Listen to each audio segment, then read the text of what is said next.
Welcome, everyone. Well, it's BRAP. It is August 14th. This great Friday evening. Can't believe it's middle of August already. But anyhow, I have with me the Gaming Ledger. What's going on, Gaming Ledger? How are you? How are you this evening? Not bad, not bad. Just getting my bearings together. Been kind of out of town for a little while. Um, Yeah.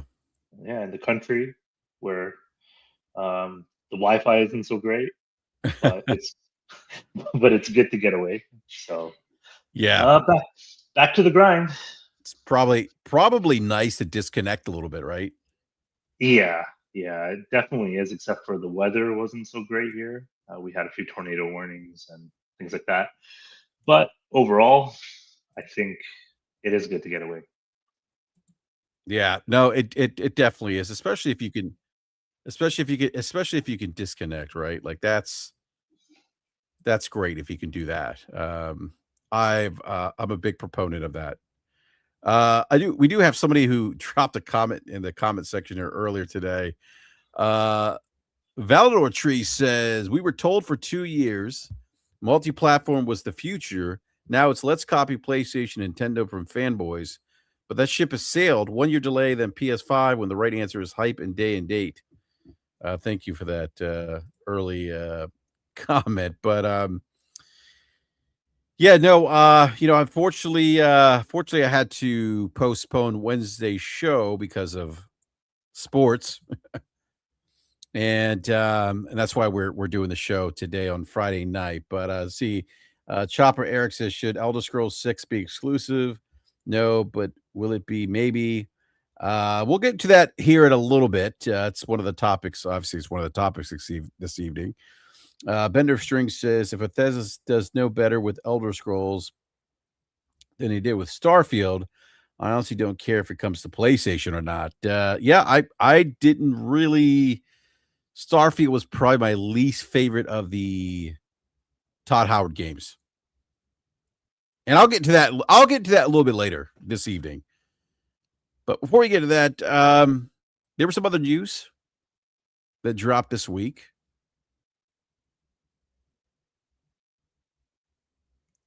Now, Gaming Ledger, I need to ask you, are you a Gears of War fan? I am. I am not so much the multiplayer, but the story. Yeah, The multiplayer during the 360 generation was good, really good. yeah. At that time, I was playing a lot of COD.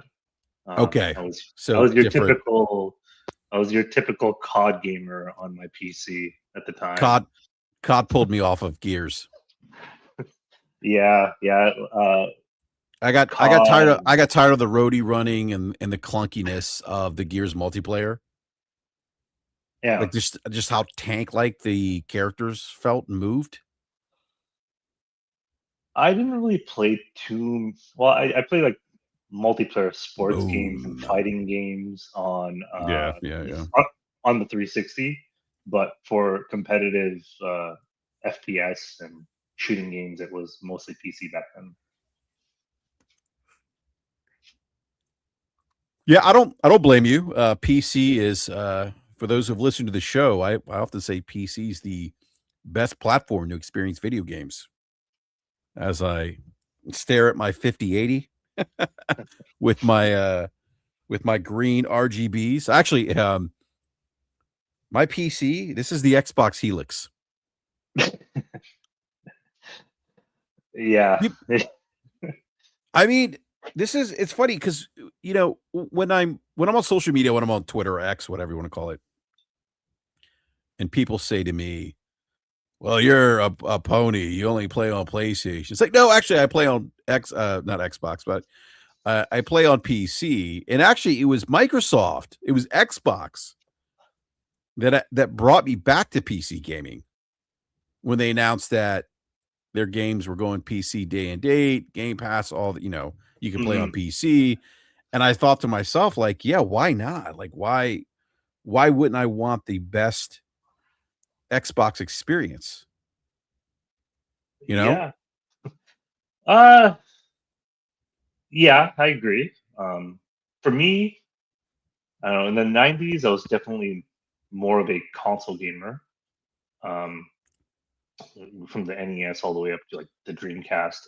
Yeah. I did play on the PC, but if you were a PC gamer back then, it was really expensive. Probably, I think actually today's day and age is pretty comparable because like PCs back then were like 2 grand, 1,500, and they rapidly progressed, and the requirements kept changing. So I was in and out in the 90s. Like I remember playing Doom on my 486 and Hmm. right, like, and then I remember getting like the Voodoo chip, the original, like I guess it was a GPU back in the day. Yeah, the voodoo cards, yeah. Yeah, so I Yeah. remember getting all those, but then I fell out of it, and then I came back to PC. I would like to say around 2005, 4, 5, something like Oh, okay. that. Yeah, Yeah, I and left yeah. yeah. Oh, Yeah. yeah, and I effectively I go in and out between PCs and consoles, but like recently I've been more of a console gamer. I think it might be my age, but I don't really play competitive FPS anymore. And to be honest with you, like the main reason I would be on a PC is because you had easily 60 frames per second last gen and up to 120. Now I think consoles are catching up a little bit. Like I don't know. I'm pretty sure that PS6 will be uh, machine that you can reckon with. Like I think there's a natural law of what's the word? Not progression, but um, not Moore's law, but it'll It's come about to me. diminishing Law of, returns. right, law of diminishing returns, right? And I'm starting to see that with gaming. I don't think we, I think we're visually and performance wise almost there. Like I just don't. Path tracing's cool for the handful of games I've seen that had it. I don't have path tracing capabilities on my PC, but I one of my buddies has a 5090, and I've played some path tracing on it, and it's great and everything. But once I start actually playing a game, all that stuff I kind of it's in the background for me. I get immersed, right? So so yeah, like I get that whole you're a pony, but realistically, my gaming history is plenty of PC, plenty of Xbox. Definitely, I still love Nintendo. Really wish I want to buy the Switch, but it's really expensive right now in Canada. So um, I don't know. I'll have to wait and see when I can do that. Yeah. Yeah, I believe I stopped playing on PC early. I mean, I was PC console. I was playing a lot of Unreal Tournament on Oh, okay. PC. You mentioned Doom, obviously Doom, Mhm. Wolfenstein, Age of Empires. I played a lot of Age of Empires. StarCraft. Bl- didn't play StarCraft. A little bit, actually, yeah, a tiny bit. Uh, what else? King's Quest back in the days. That's a way Um, back. Yeah. yeah, it's way back. Yeah. What else? I remember playing. I think there was a Mike Ditka sim football game I on PC, and you couldn't. peace. Yeah. Yeah, it wasn't like Madden. It was really like a sim where like it would simulate the outcome. You'd have to like pick plays, from what I remember. And then the other, the other games, I actually I got hooked on SimCity, believe it or not. Oh, I love that game. Which one? 2000 or 2000, yeah. yeah. Like, I would play that for hours, and then I found, like, a cheat where I had, like, unlimited money, Yep. and so I would Yep. just I would just use the cheat to, because I got tired of the Sims getting mad at me because I would raise taxes. I'm like, I need it, like, I need to generate revenue. I'm trying to keep the city nice, the gotta maintain the water lines, electricity, the roads, you know? And then it Um, gets flooded, and you're yeah, it back would to get like flooded or, like, a tornado would hit. It's like, "Shit." you know? I Yeah. would have to I'd have to broker energy, like, with, with the neighboring cities, um, and actually, after a while, like, when I started using that cheat unlimited resources, I would just build, like, the fusion power plants, and I'd have, like, 10 fusion power plants that I would just sell energy to neighboring cities. So, um so yeah, it was interesting. It was interesting, but, yeah, and then I really, I mean, again, I was still gaming on console, Dreamcast, PlayStation, and then the Xbox came out, and then I really, that's kind of the point where I just left PC, and I was really on just PlayStation. Well, I left PlayStation 2 when Xbox, and I was on Xbox Mhm. as my primary platform, probably through the midpoint of the Xbox One generation. Then I just when I had a PS4, but then I just started playing PS4 more. I just gradually made that move over, um, and then I I never looked back. I I've pretty much had most of the consoles in the 90s. I think the one that I skipped out was maybe like the Saturn and a couple of those. Obviously, not. I didn't, when I mean consoles, I mean like the mainstream ones, not like the Atari Jaguar or any of those fringe ones like the Apple Nippon or whatever they called it.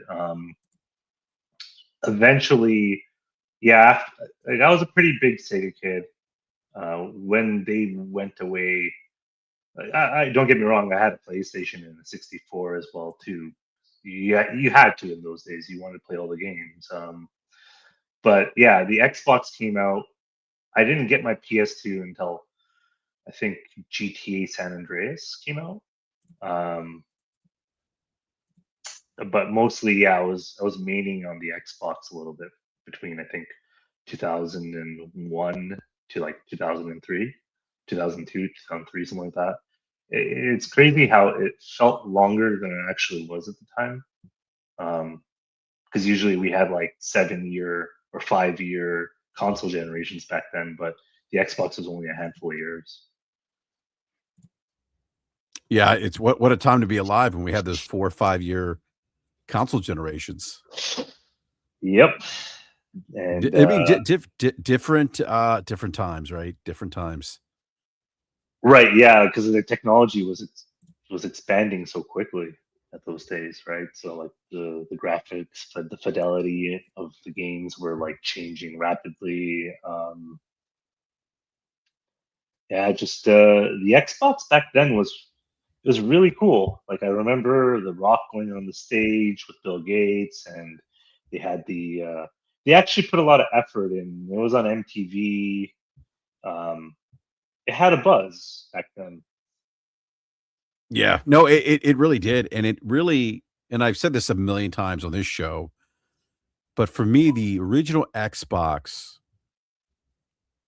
and this is one of my frustrations with the Phil Spencer regime, and even this current regime, which we'll talk about here in a little bit.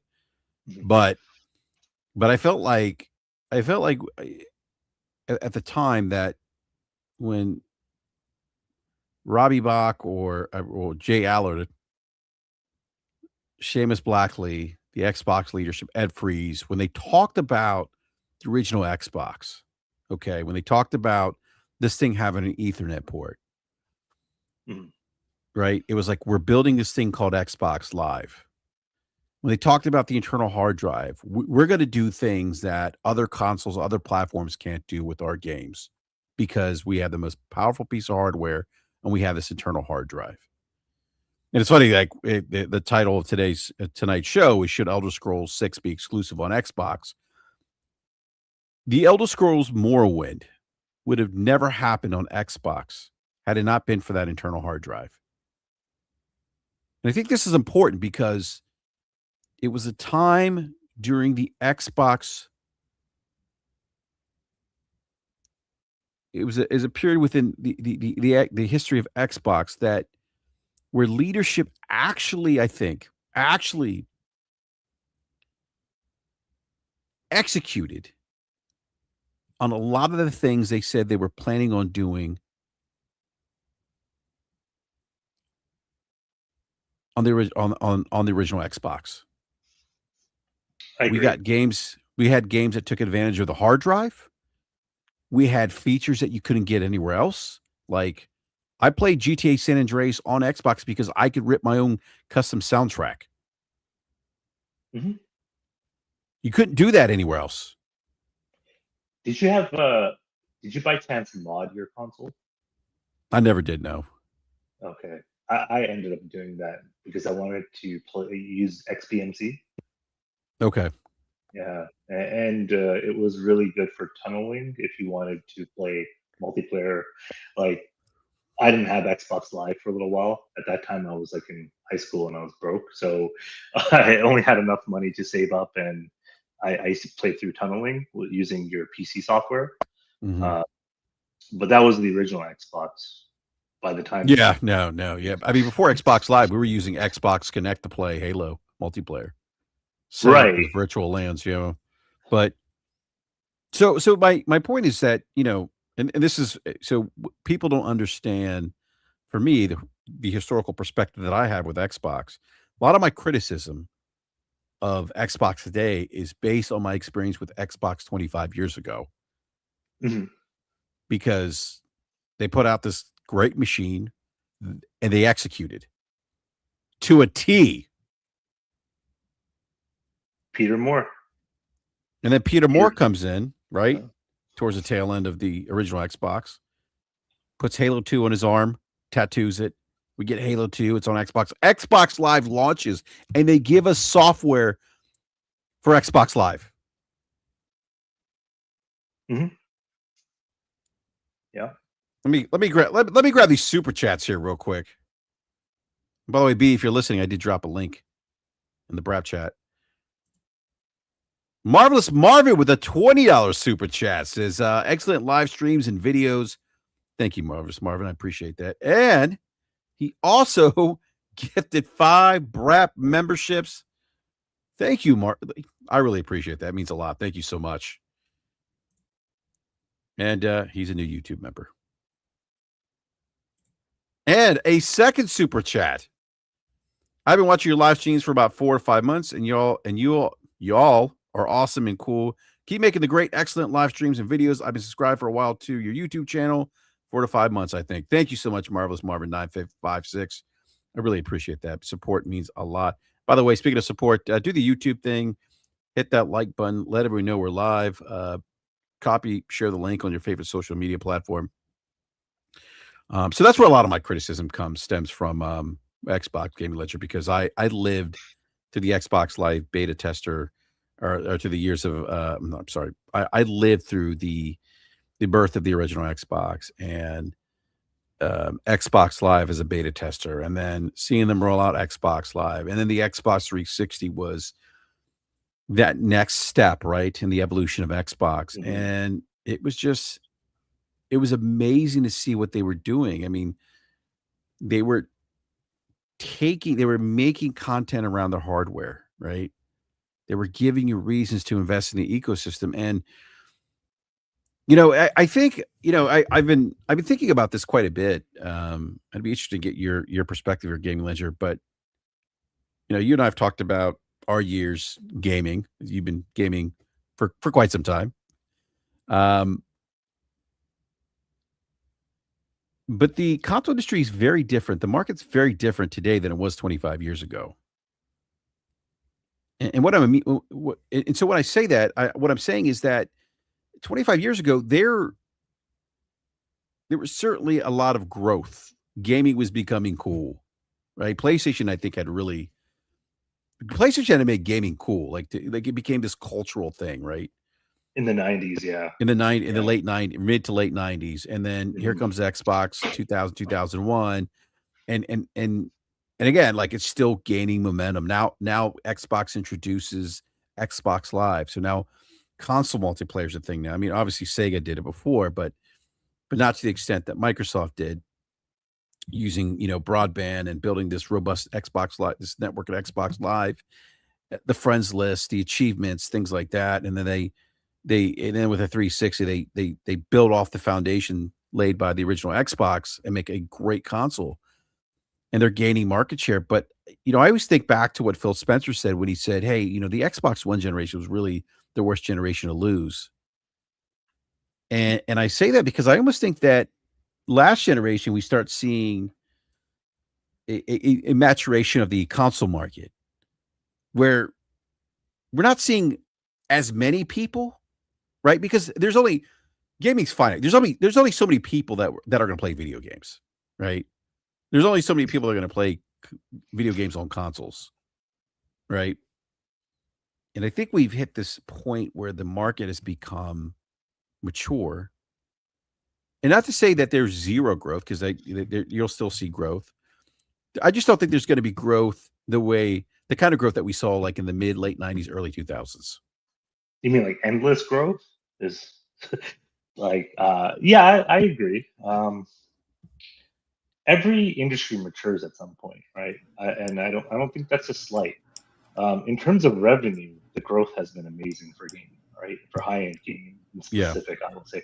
Uh, we didn't have mobile back then, so the avenue for, let's call them, the casual gamer was effectively either you're going to be on a console or maybe you're on a PC, right? Then obviously mobile took over. So mobile's, like I don't know, my little nephew who's grown up now and now he plays on consoles, but for the longest time he was a mobile kid. So um, that's one thing that has changed since we were growing up. I I don't think I think consoles have always kind of been and I know a lot of people bring up the unit sales, like how many units have you sold this gen? It's always kind of, since I would say what, like the PlayStation One era, it's been 100 million, around 80 to 100 million. I don't think it's changed too much. Some consoles had some ebbs and flows. I feel like, I don't know. I brought this up on other podcasts, but I feel like, you know maybe there's not enough momentum to hold three different consoles at the same time in the industry. And the reason why I say that is because in the 90s, I don't know, when I was growing up, and I'm pretty sure when you were growing up, it was Sega and Nintendo. PlayStation came in. Yeah, they made it really cool. They went after the more so the teenagers. They gave you 3D, all that good stuff. They ended up taking out Sega, right? Sega was the weak one out. And then, of course, like when you have a very solid Nintendo and Sony, it's very hard for number three. Um, Nintendo kind of started toiling after Nintendo 64.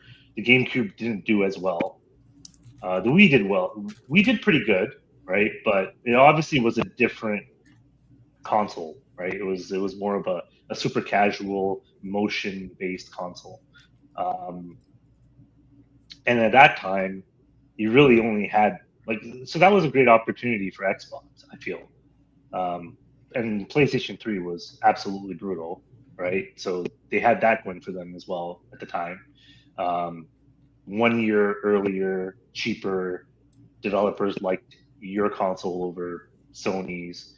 Sony just overcharged everybody. They tried to they tried to do the what I call the dual-headed Trojan horse, not only trying to get you to penetrate Blu-ray in households, but also the cell processor. And I don't know, they kind of strayed away from their philosophy there. So for their gaming philosophy, so I think that was everything for the 360. Just, it was a perfect storm for Xbox then, and I think their marketing, their brand was a lot better at the time. They knew what they needed to do for the gamers, right? Now I think it's like Phil Spencer might have played himself out on public as a gamer and whatnot. I didn't really get that vibe from him, honestly. I've kind of felt like he was more of a snake oil salesman in some ways. And with Asha, I'm not sold on Asha. I don't think she wants to be there long term. But yeah, maybe I'm getting too far off the topic here, perhaps, so you can reel me in. But yeah, I do think that the console market is it is what it is, and it's growing in revenue. or it did at least during COVID. And I'm thinking we're in a contraction phase right now, but I don't see it dying or anything. I don't see No, PCs, everybody going to PC and replacing it, or no. mobile taking over everything. I think we are where we are. Yeah. Yeah. Real quick, I want to welcome B Money to the show. What's going on, B? What's happening, man? You know, just got back from football practice. Yeah. I just left my daughter's soccer game, man. Oh man, B, it's fun. I told you my 12-year-old first year playing football. Yeah. So yeah, it's he's 12 and about 5, almost 5'8". Yeah, he's pretty big then. Yeah, about 128 pounds.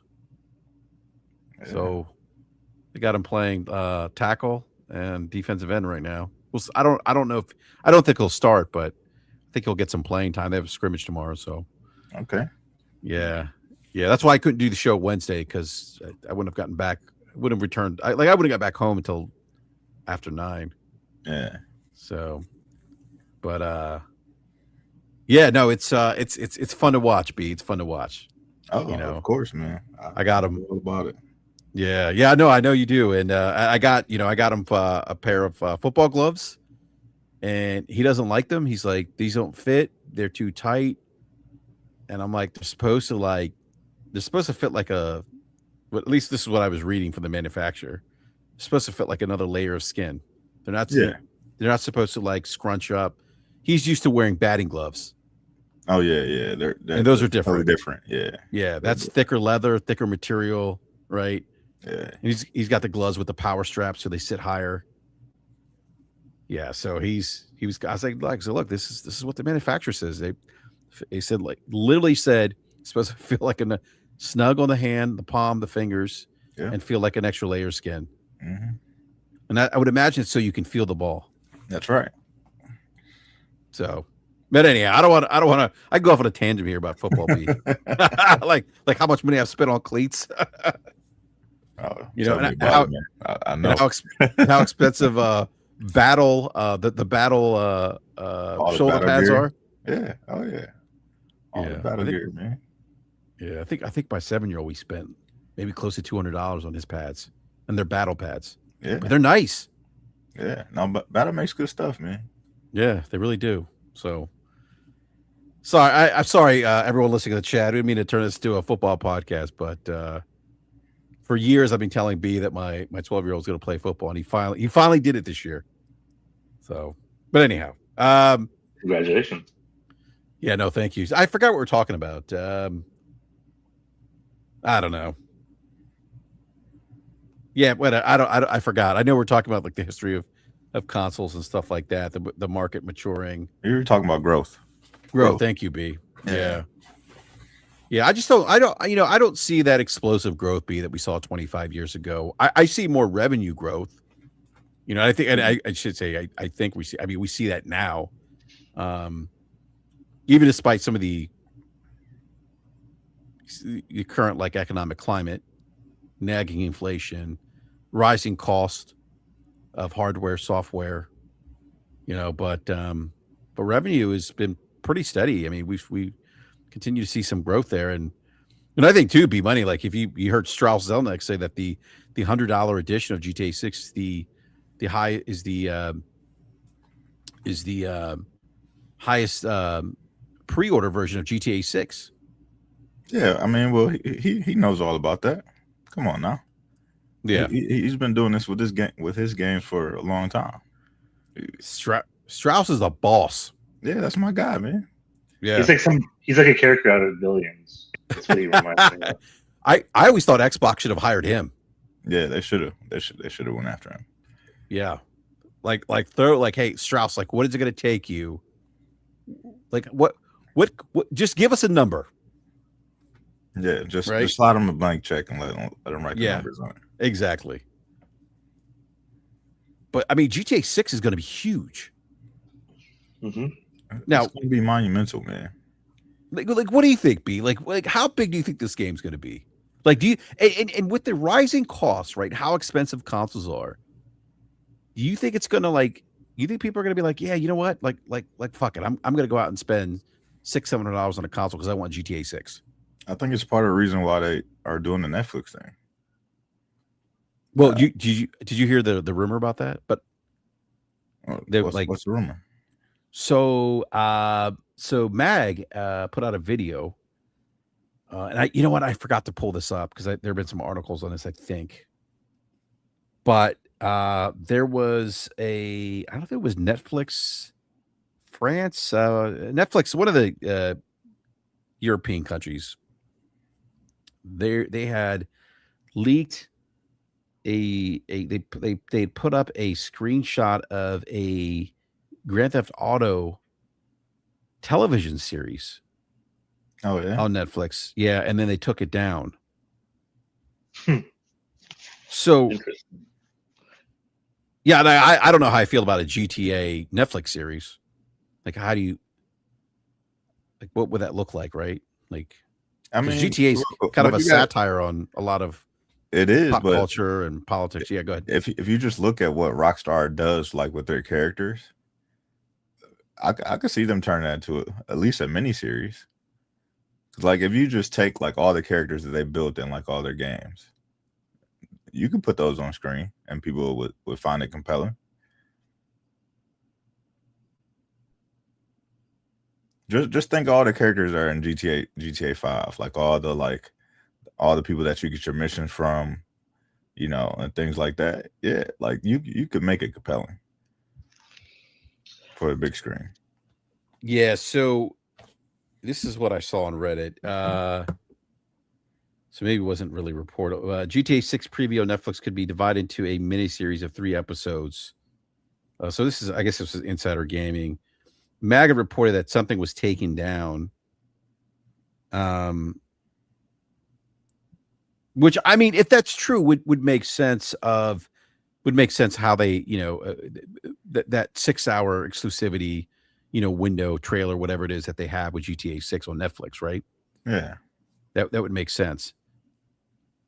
It's interesting because, like, I saw some stuff online and people were being critical about how Sony paid for marketing rights for for GTA, but Netflix is stealing the show. But I think people don't realize that Sony and Netflix are like they go hand in hand as business partners in a lot of cases. Like, a lot of the Sony Pictures movies are on Netflix because they obviously don't have their own mainstream streaming service, right? So, and then the Bravia TVs, they used to engineer. They had an engineering partnership with Netflix as well to get, if you have a Bravia TV with a Netflix app, you get I think it was video codecs or something that were slightly more open than another TV. So there are synergies there between GTA, Netflix, and PlayStation, I would imagine. I guess we'll see when the actual trailer or whatever they're going to show ends up premiering. But that's also like everybody just assumes that it's just going to be a trailer. Yeah.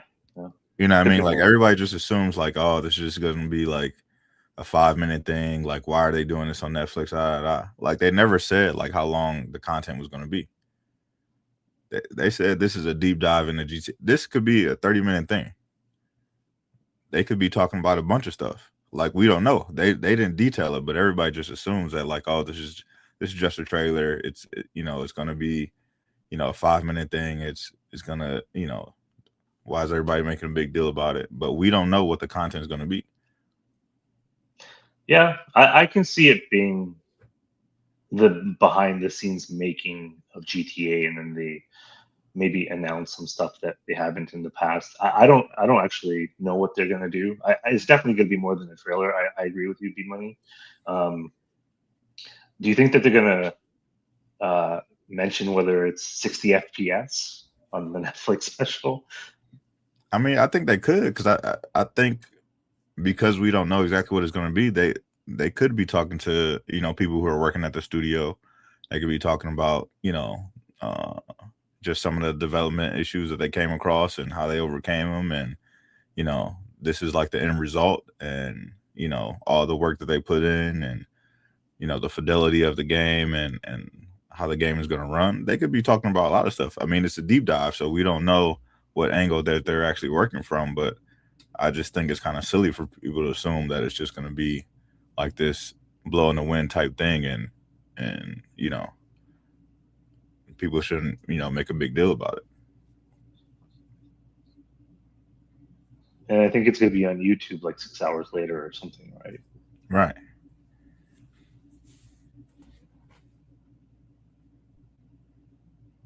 Sorry, I had my mic muted. I was like, yeah, it's going to be 6 hours. Well, I mean, look, and this is, I think I've got to a point. I know I'm kind of beating the dead horse here, but the Netflix, some of the reaction that I saw over the Netflix GTA 6 marketing deal, I thought people really were. I think some of it was just performative, manufactured rage. Like I just don't think it's that big of a fucking deal. So they got a 6-hour exclusivity window. It's going to be on Netflix. I mean, YouTube. You would imagine that with the millions of fucking YouTubers that we have that cover gaming, that somebody's probably going to stream it live. You know what I mean? Like, it's like, or someone's going to clip it and talk about it. Like it's not like we don't have, things that are, they paywalled it. Yeah. Okay. Like you go to fucking Comic-Con and you get the newest Avengers trailer that no one else is seeing. You can only see it at Comic-Con. Like no one's losing their shit over that.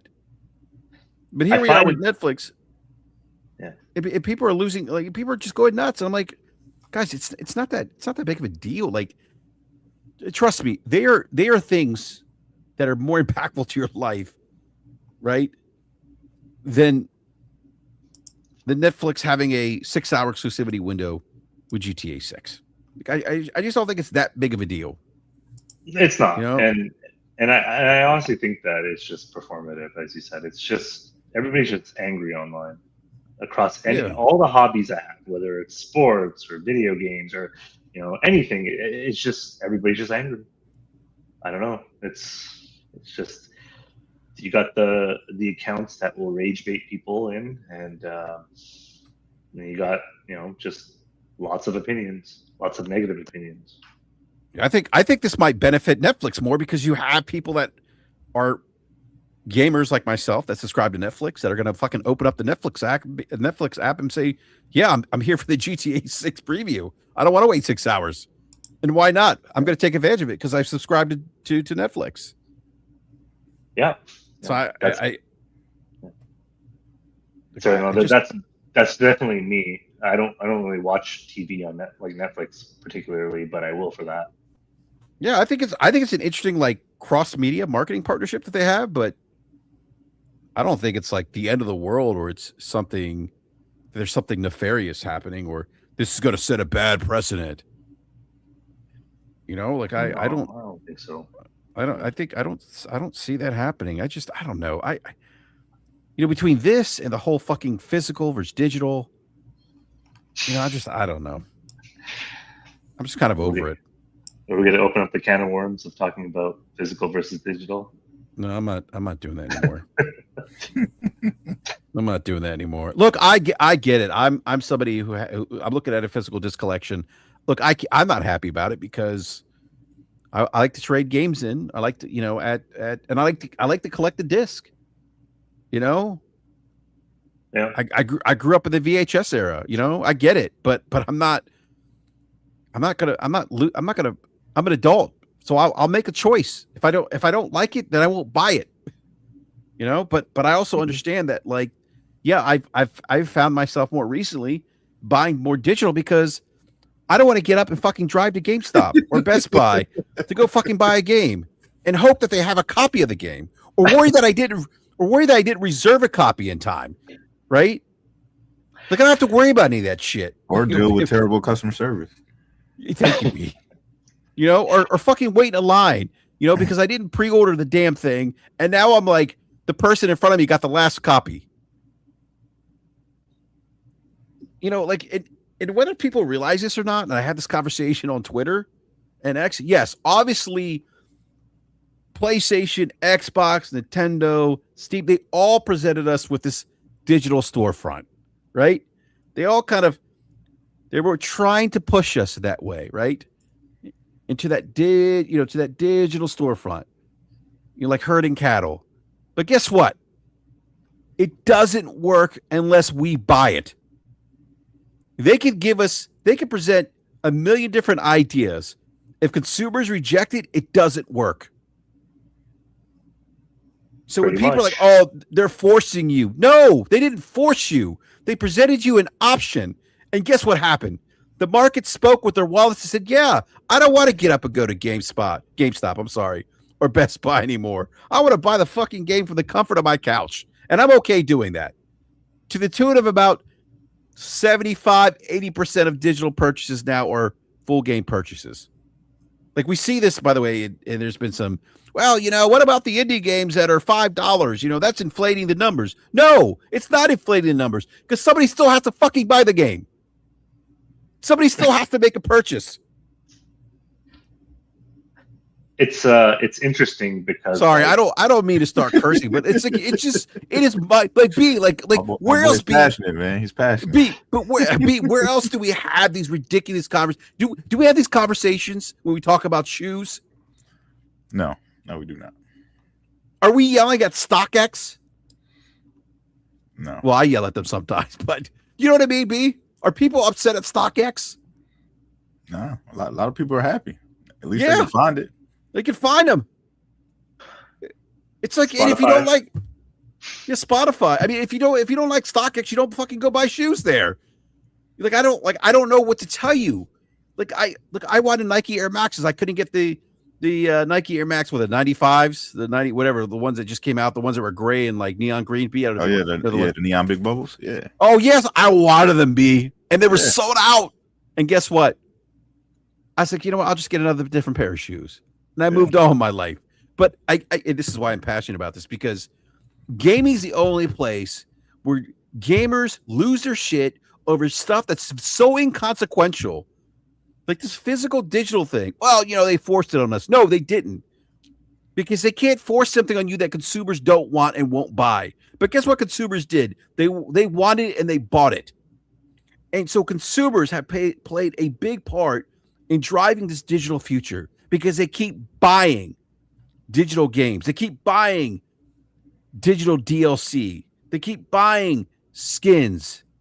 They keep spending money inside the digital storefronts.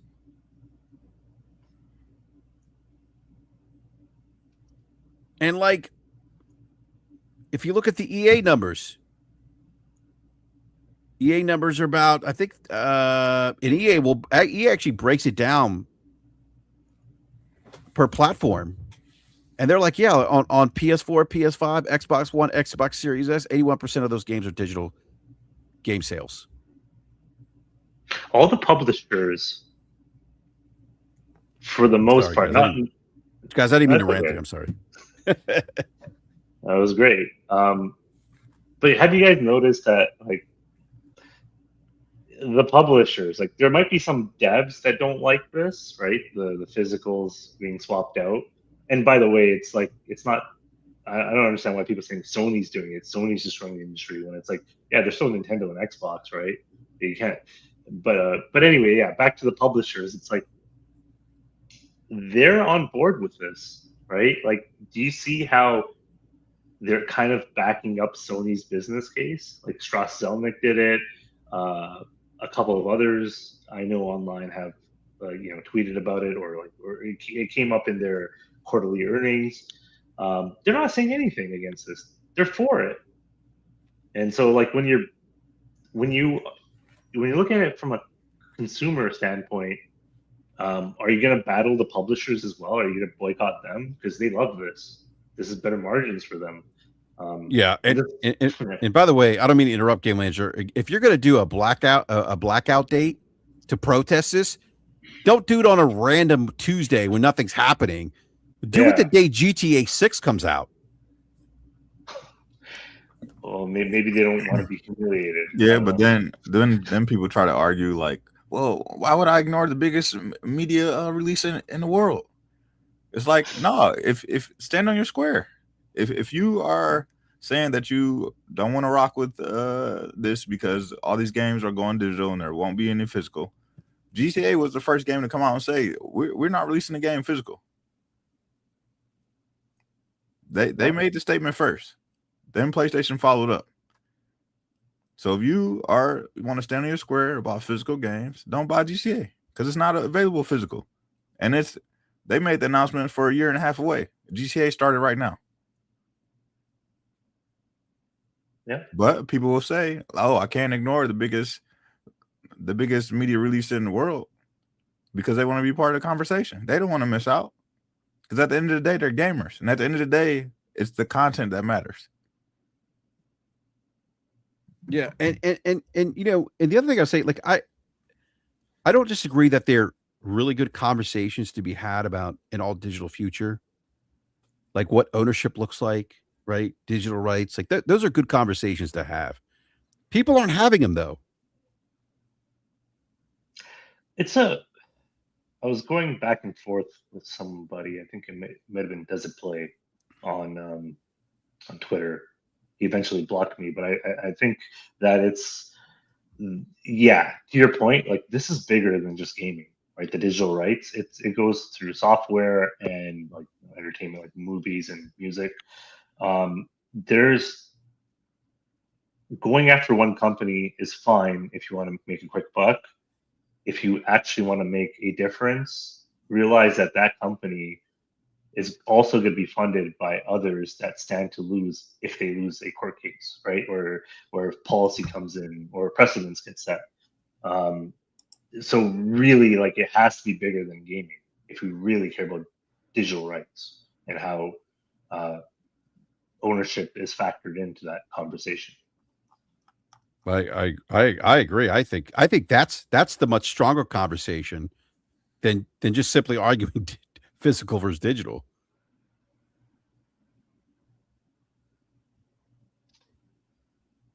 You know, I mean, so, but I haven't seen. I think Colin Moriarty's probably bought. He's. I think he's one of the few I've seen bring that up. I think he's actually sitting down with his congressperson to talk about digital rights. So anyhow, yeah, it's definitely a conversation that we should have as a society. I don't think people care enough, though. Generally speaking, because it's like we've been living in the digital world for quite some time now.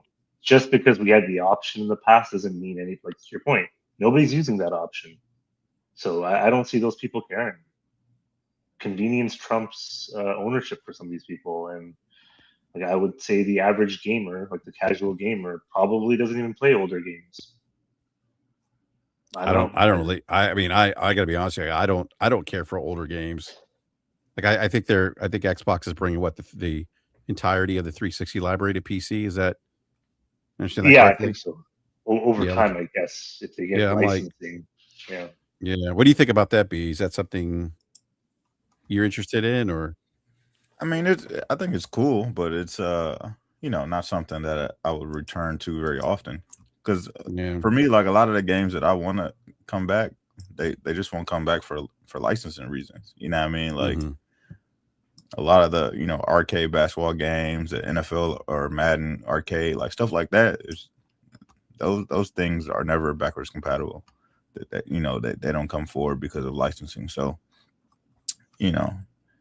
there's a few games here and there that I would probably revisit, but it's not a major thing for me. There's too many games that are on the horizon and that have released over the past few years that like I still have to get to. Like I can't see myself going back to play games that released 10, 15 years ago.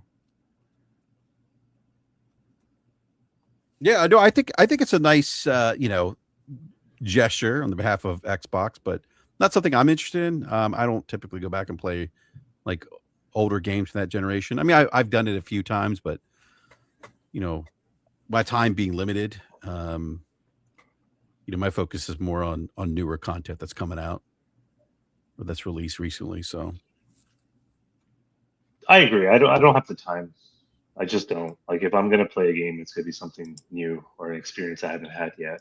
I do like playing some older arcade games here and there, but I think when my kids grow up, I might give them a bit of a nostalgia run here and there. They probably won't care, but um, that's probably the only ways I'm ever going to play like older games going forward.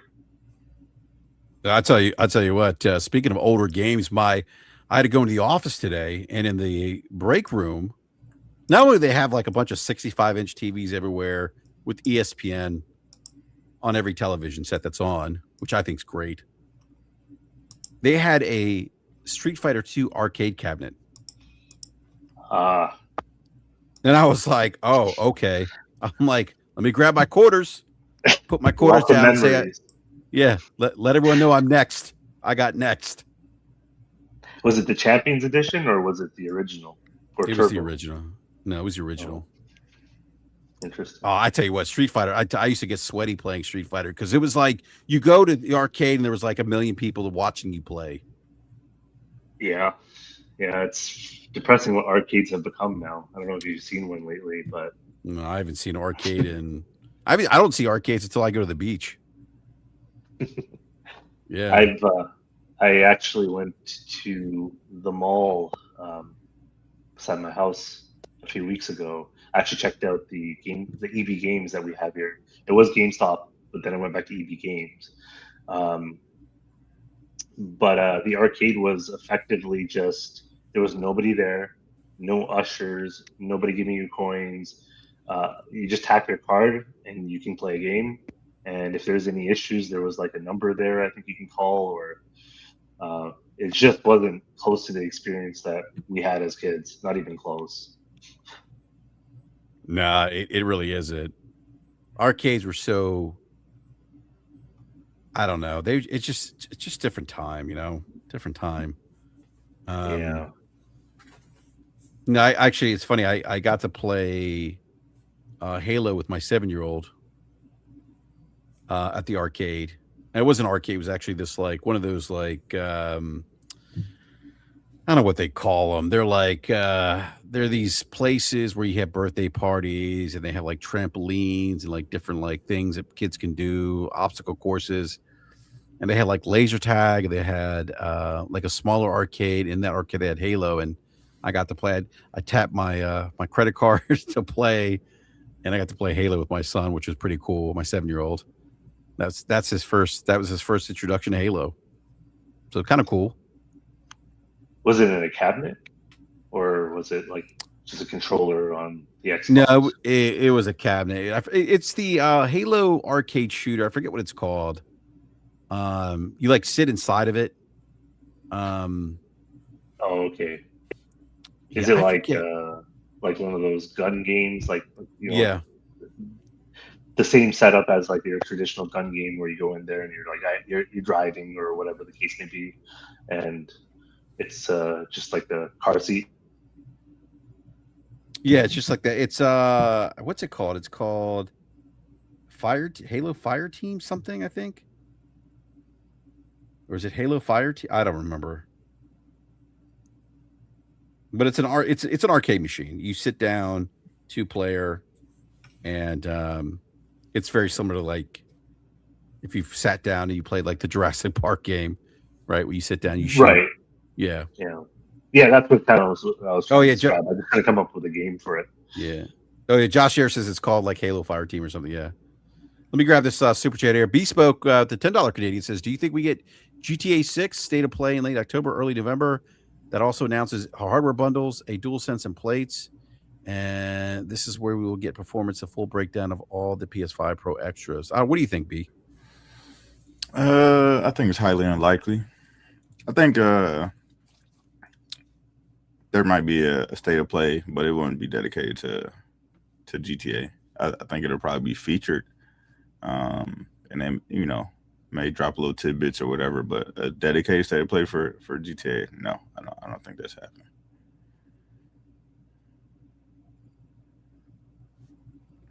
Oh, Fireteam Raven. That's the name of the Halo game. Thank you, RPG88. Yeah, I don't think so either, B. I don't think they would dedicate. I think they'll definitely do like I said, it wouldn't surprise me if they do a state of play and they kind of go over GTA 6. So I don't know about plates though, because they're coming out the Wolverine plates and special edition console and controllers. I don't know if they do one for GTA 6 though. I don't even know what would they even put on it. I don't know. Picture Strauss. Right. Strauss with a Netflix logo. That get people going. Yeah, that's what I was about to say. Josh here says, what non-first party game has Sony done plates for? I can't think of any, Josh. I can't think of any. I mean, they've done third party like special edition consoles in the past on the PS4. They had the Darth Vader one. I guess they missed Sorrows. That's technically first party. That's first party, yeah. Beastbook said Monster Hunter. Yeah, I don't know. Final Fantasy 16. I don't know if they did one for 16, but GTA 5 had PS3 headphones. Okay, so they've had some tie-ins with GTA in the past. Yeah, I don't know. Be interesting to see if they do something. Yeah. Yeah, GTA and sorry, go ahead. No, go ahead, Game Ledger. I was just gonna say GTA is PlayStation's and GTA are synonymous with each other going back in history. Like it's due to the PS2 that GTA took off, right? I know that GTA 3. Yeah, at least like super mainstream, but like I know that it started off on the PC with the top-down bird's eye. Oh my gosh! You remember that? Do you remember the top-down? Yeah, GTA's. They were on PC, PS1, man. B, did you like those? I didn't like them. No, I thought they were cool. You know, because there wasn't anything like it at the time. That's true. There wasn't anything. My friends loved them. Yeah. I had friends that loved the original GTA. But yeah, getting in the cabs. Yeah, man. Yeah, that was some fun stuff back in the day. Yeah. They used to have a patch for GTA's those old games, GTA 1 and 2 on PC, that you can unlock the real names of the cars because they had the fake names. I recall that. Josh here says the Xbox anniversary documentary said Xbox turned out GTA 3 exclusivity. Yeah, I remember that. I do remember that. Spider-Man, GTA's. They've interesting times at Xbox in terms of their history. Yeah. Speaking of exclusivity, Gears of War E-Day. Xbox announced special edition Gears of War E-Day Xbox wireless controllers. I gotta say, I love these. I think these look great, especially the one on the right, which is the Design Labs one.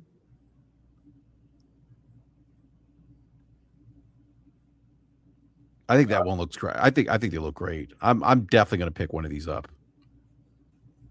What about you, Ledger? B Money. You guys going to pick this up? I'm probably going to pass on these, but I do like the first one, the one with like the cracked. Yeah. Like the cracked mode. That's pretty dope. That's pretty cool. Yeah. When I saw it, I was like, I don't need another controller. But maybe once we get a little closer, I might jump over the edge and grab it. But I really don't need another controller. Yeah, I wonder. Like Josh Ayers actually brought up asked a great question here. He's like, "Is the left one is it as textured as it appears? That's slick." Yeah, and I was wondering the same thing too. Well, that's more like if you guys remember when they did the Gears, not the Pro controller. What do they call their the controller S? No, when they released the is it the Pro? No, it's not the Pro controller. So what do they call like their upgraded controller? I forgot. Oh, it's the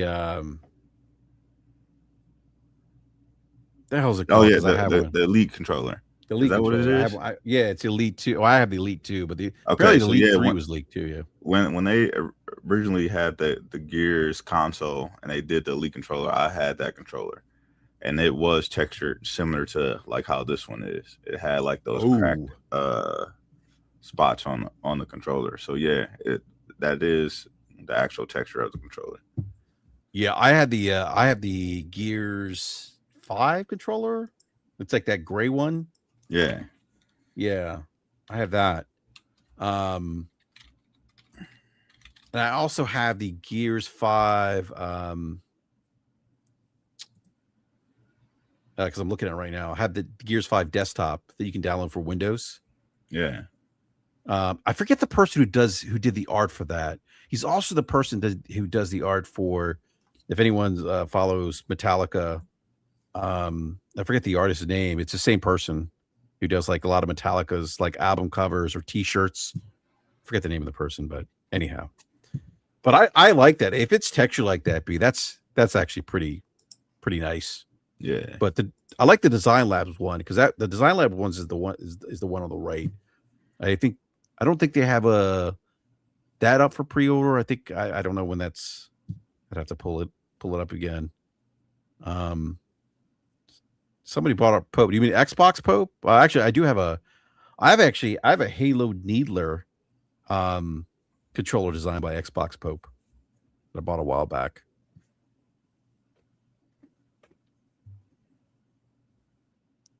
Bespoke said there were Final Fantasy 16 Monster Hunter Wilds plates for a PlayStation. Okay. Oh, okay. I don't remember those.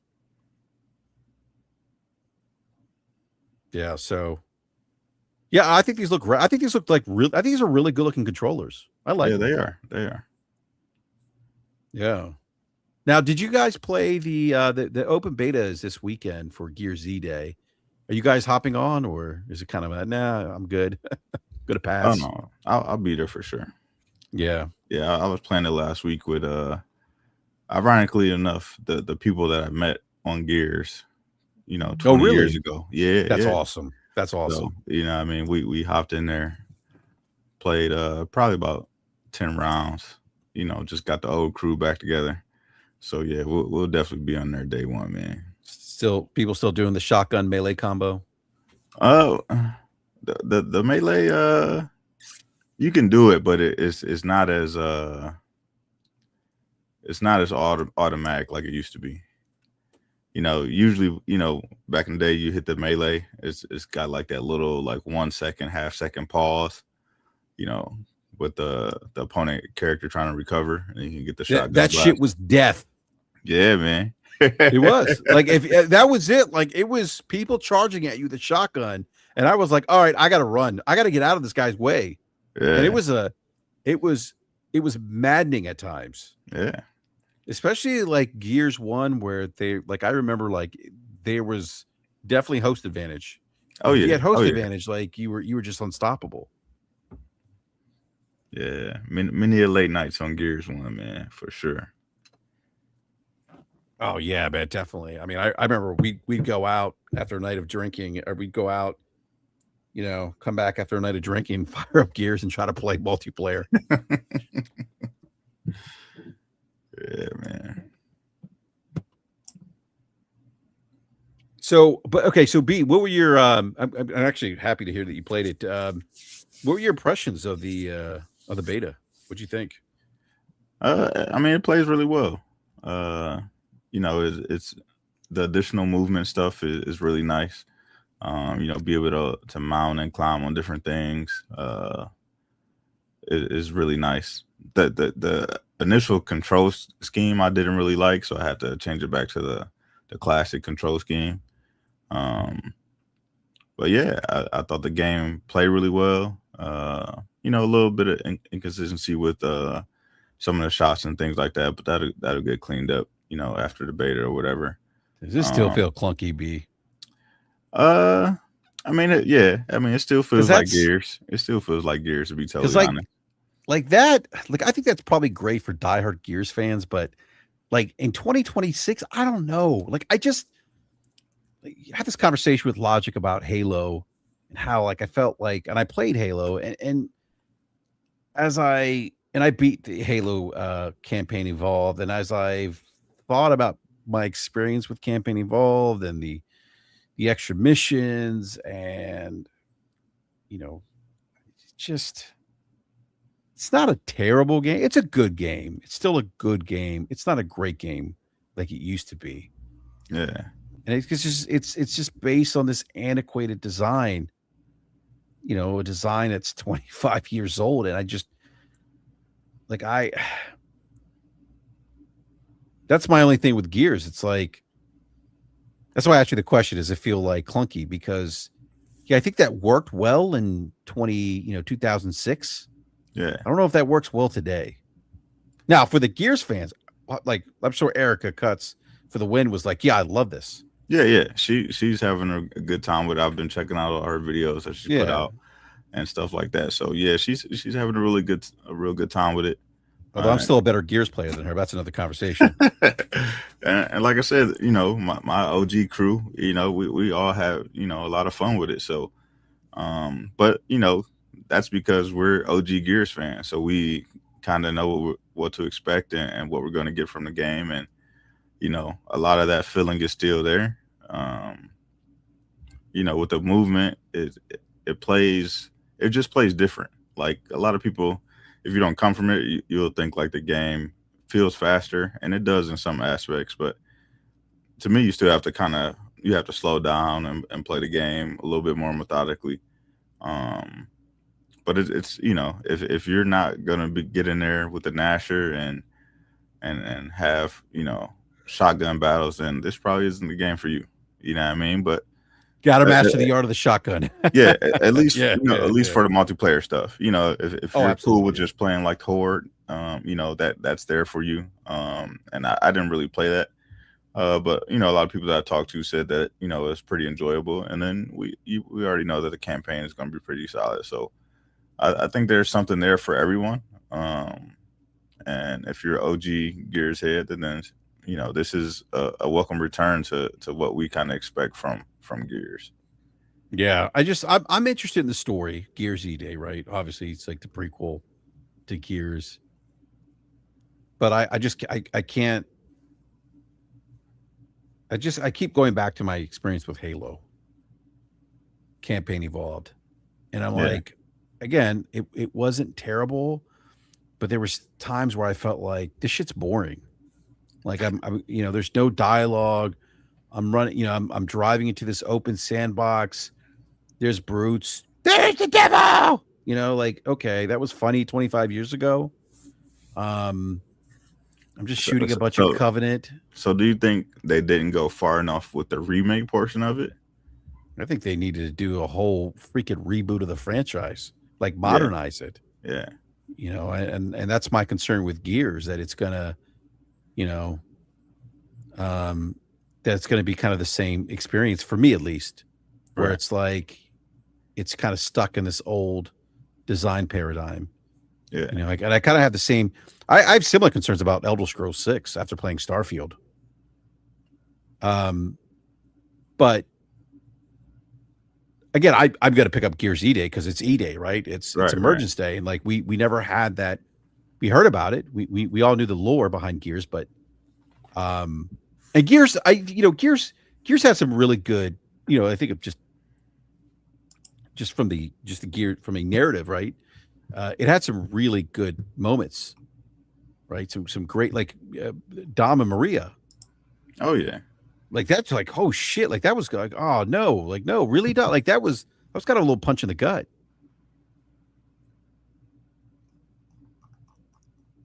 But I don't know. Apparently it's yeah, I think from what I don't know if maybe it was Digital Foundry, but someone said maybe it might have been Digital Foundry. It's like it's one of the best looking like Unreal Engine games they've seen. Mm-hmm. So I'll be playing it on my 5080p money.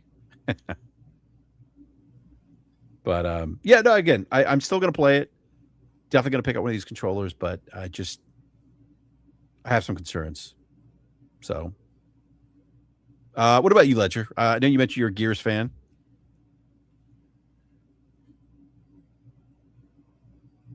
Did we lose him? I think we lost him, B. Maybe. Yeah, he went off mute. Oh, now he's muted. There. Now he's back. He might be having mic issues. All right, we'll get back to Gaming Ledger. BRAP podcast, but Asha played it, said it was good. We'll talk about that in a little bit. Josh says the controllers suck on Campaign Evolve. I wouldn't personally describe them as sucking.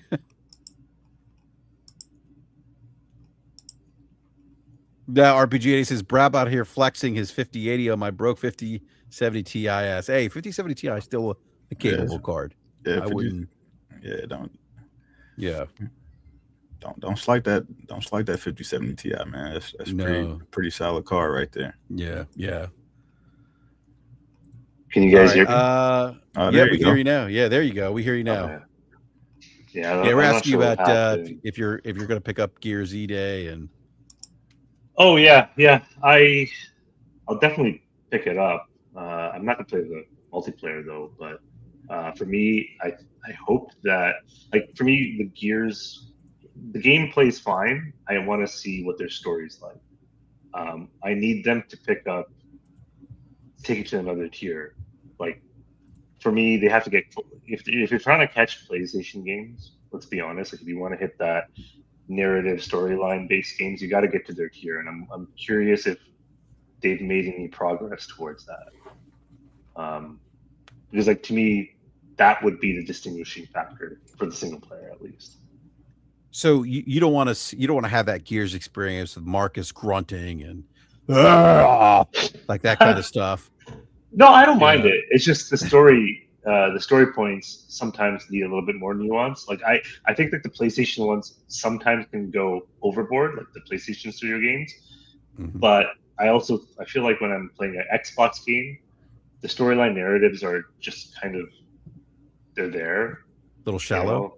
Yeah, you don't get those moments of feeling for the character as much. You do in Gears, especially when the Dom Maria thing, you definitely do. Yeah. But more of that, I hope they bring more of that, right? I know it's an action game, and I do love it. I don't have a problem with the gameplay. I think it's pretty fun. If they sped it up a little bit, I'm fine with that.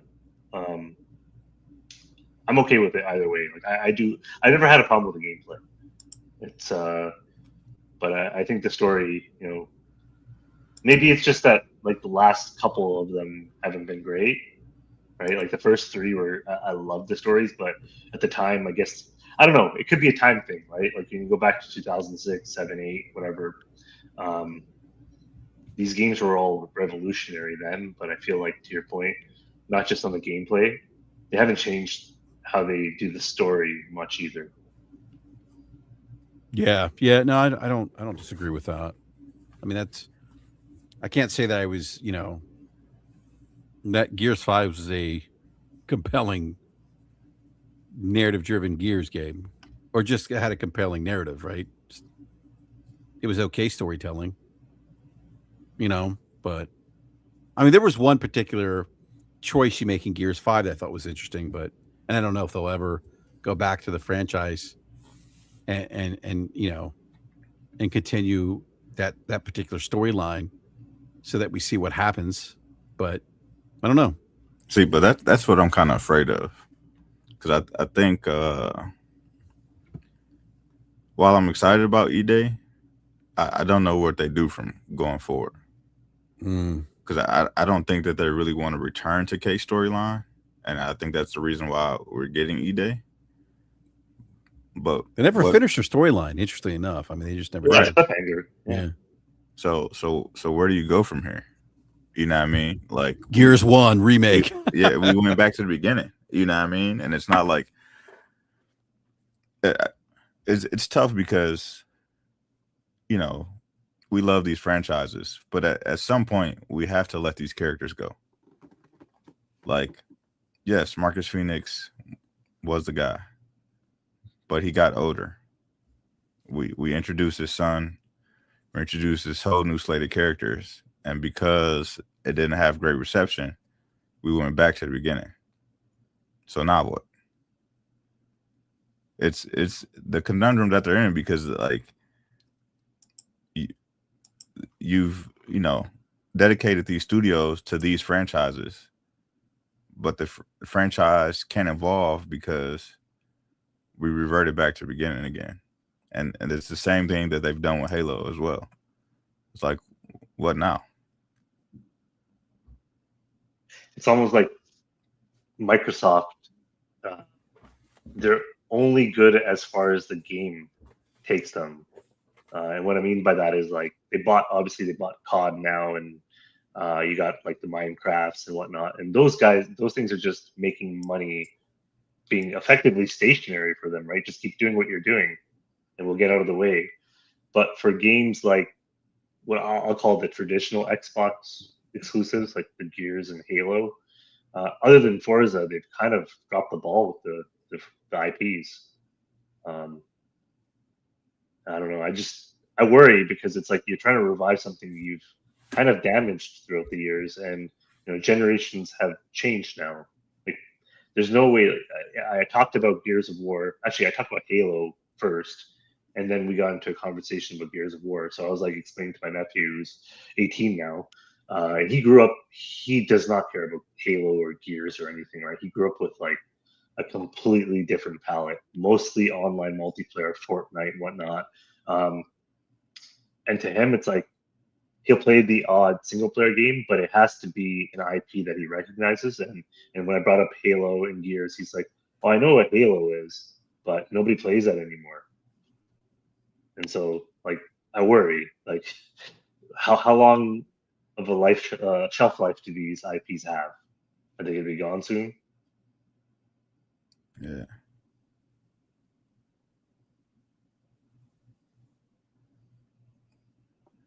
Yeah, I mean, I don't know. agree. I mean,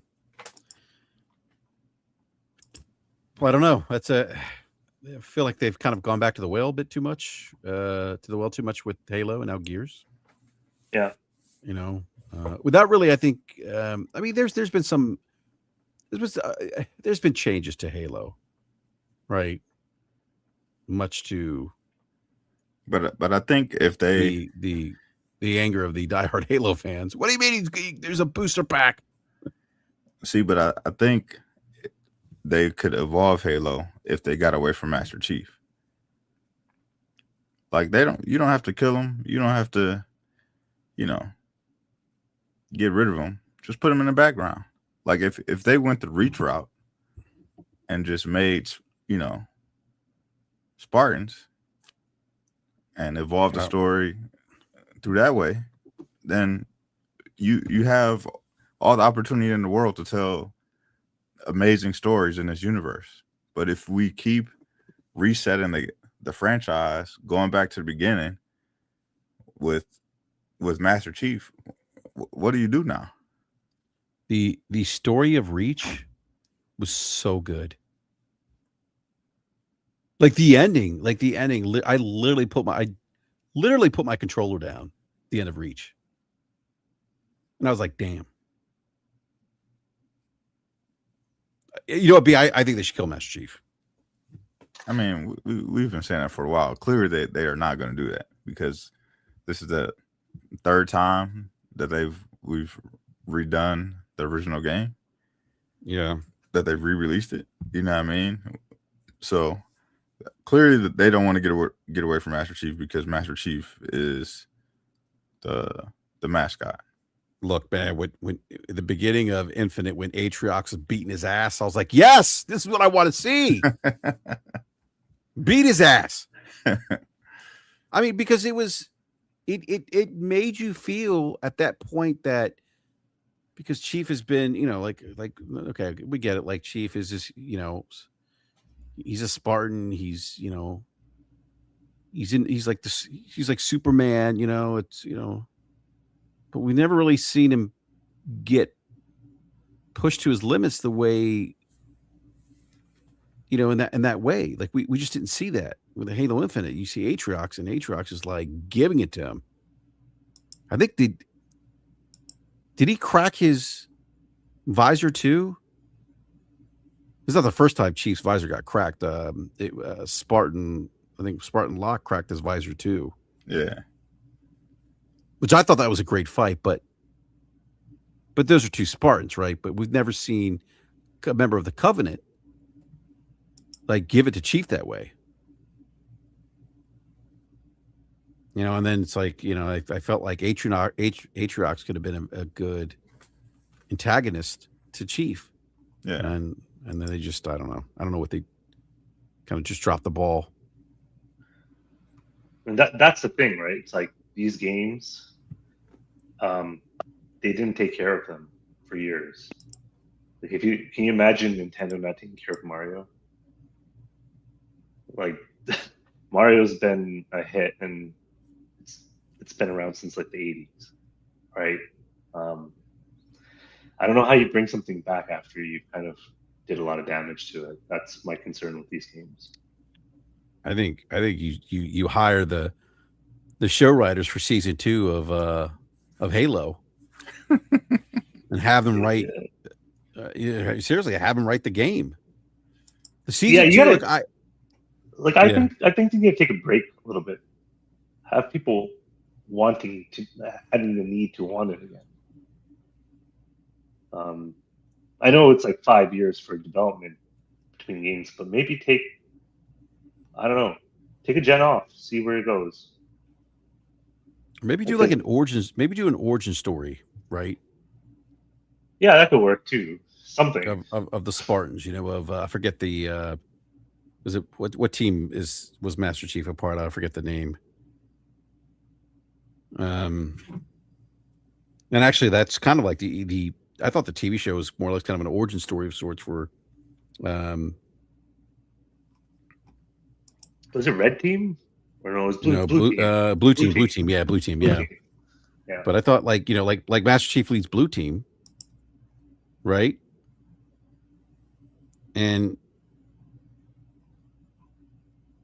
you see it like, and they show it in the television show. Oh, it was Silver Team in the TV series. Yeah, so in the Paramount television series adaptation, it was Silver Team. It was Riz, Vanek, and Kai. And then they did the one thing that I didn't like as a Halo fan. It was they took his helmet off and they showed you his face. But then as I started watching, yeah, what's that? Oh, they did that on the show? Oh, they show you his butt cheeks too. Yeah, Josh Ayers just said in the chat, Master Cheeks. Ledger, are you going to watch it? It sounds like you haven't watched the show. I don't want to spoil anything. No, I'm not going to watch it. I don't. Okay, well, let me tell you what drove diehard Halo fans crazy. They showed his face. There was a human amongst the Covenant who had influence in the Covenant. Right? Master Chief then develops a relationship with this human who's part of the Covenant. Did they have anybody from the original Halo or even the Halo games a part of the production? Wait, Master Chief had sex with her.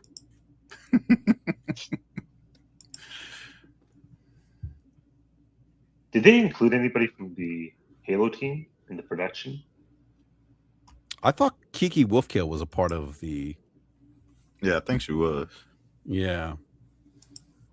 But yeah, I don't know if Bonnie Ross was, but like season 2, I'm like, okay, whatever. Like I get it why they added the human and why they took his helmet off. It humanized him, right? It allowed you to connect with Chief because I think a lot of the storytelling narrative in Halo is really between Cortana and Chief, right? Like that's where the bulk of the story is told. But Chief was never really humanized in the way he was in the show, and I didn't like it at first, but then it just grew on me. I'm like, okay, this is like I'm getting layers of Chief now. Of John 117. Like and this kind of being kind of like an origin story, him struggling with being human and being this Spartan, and then the propaganda around him, and the posters, and he was kind of like the savior of humanity, and the weight and pressure of that, like it was, and then him trying to figure out who he is.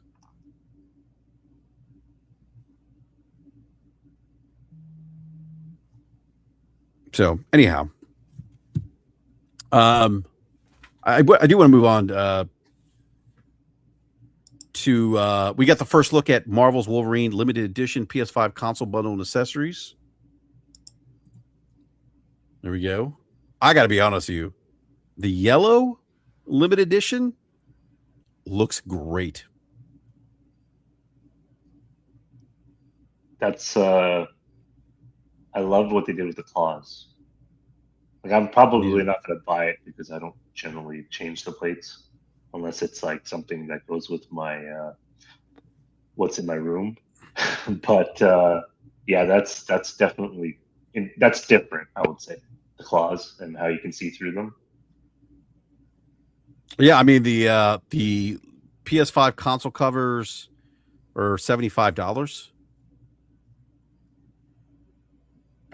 Yeah, I mean I'm probably now. Is there texture here with the claws?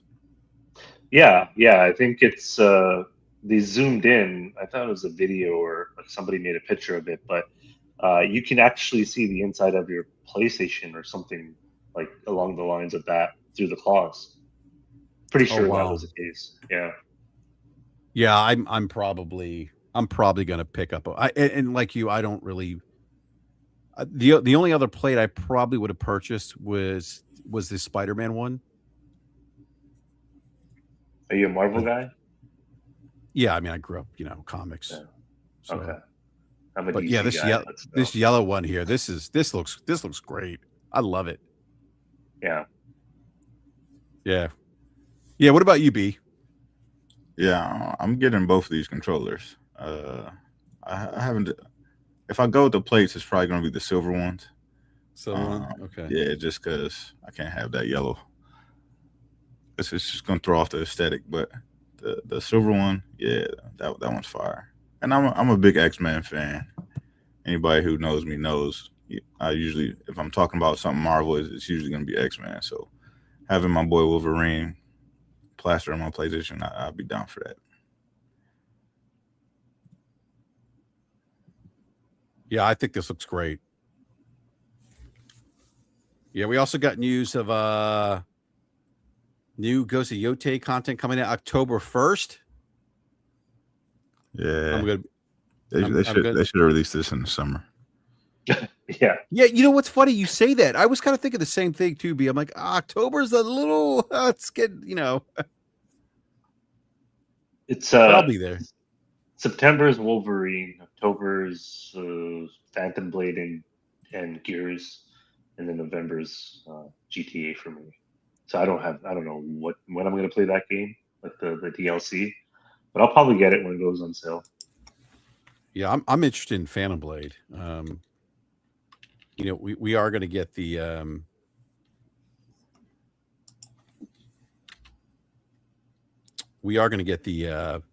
think there's a state of play end of this month for Phantom Blade, if I'm not mistaken. It's at like 10 o'clock, I think, right? Because they're it's on Monday, the 17th. Oh, it's this Monday. Okay. Yeah.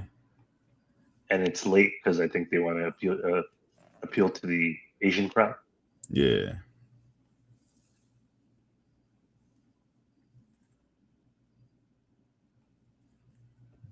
Just more moves proving to people that Sony's going back to the way they were, which is a conservative Japanese company.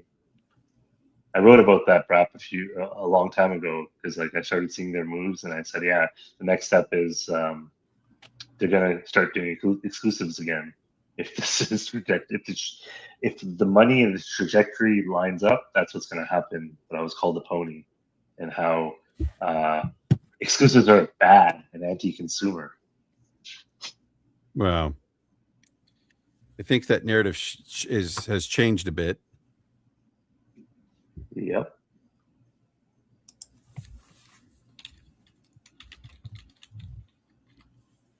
Yeah, no, no, there's just a lot of games coming out.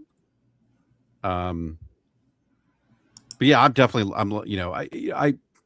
I'll probably at least with Phantom Blade, I need to I don't know. I kind of want to see the reviews first. So, what did Corey Mass say? No, I need more people to no disc, no buy, so I can make sure I get the Adamantium covers and a Wolverine controller. Yeah, that's what Jay Barty was saying That's on Mooch's funny. podcast. That everybody who's against PlayStation right now, it should be easy to get all this stuff. Yeah, I should be able to pick up those plates pretty quickly then. Yeah, should be readily available. Yeah, that's funny. That is funny. All right. Speaking of other games, let's see here. All right. Xbox's Asha Sharma has seen the Elder Scrolls 6 teases subtitle. This is a report by IGN. Xbox CEO Asha Sharma has seen a live playthrough of the Elder Scrolls 6. She teased not only the scale and grandeur, but also the game's possible subtitle. She censored it with 8 asterisks. I'm like, well, yeah, I don't know what to say about that. Which set the internet into a frenzy, trying to decode what it could. Yeah, I wasn't one of those individuals in a frenzy. I don't need to try to figure out what the subtitle of the next Elder Scrolls game is. The news story. Then they talk about. But she said it. I need to pull up her tweet here. She said some other things. A second here. You mean the PR manager that handles her X account? Yes, the PR manager. Yeah. Let me see if I can find this again.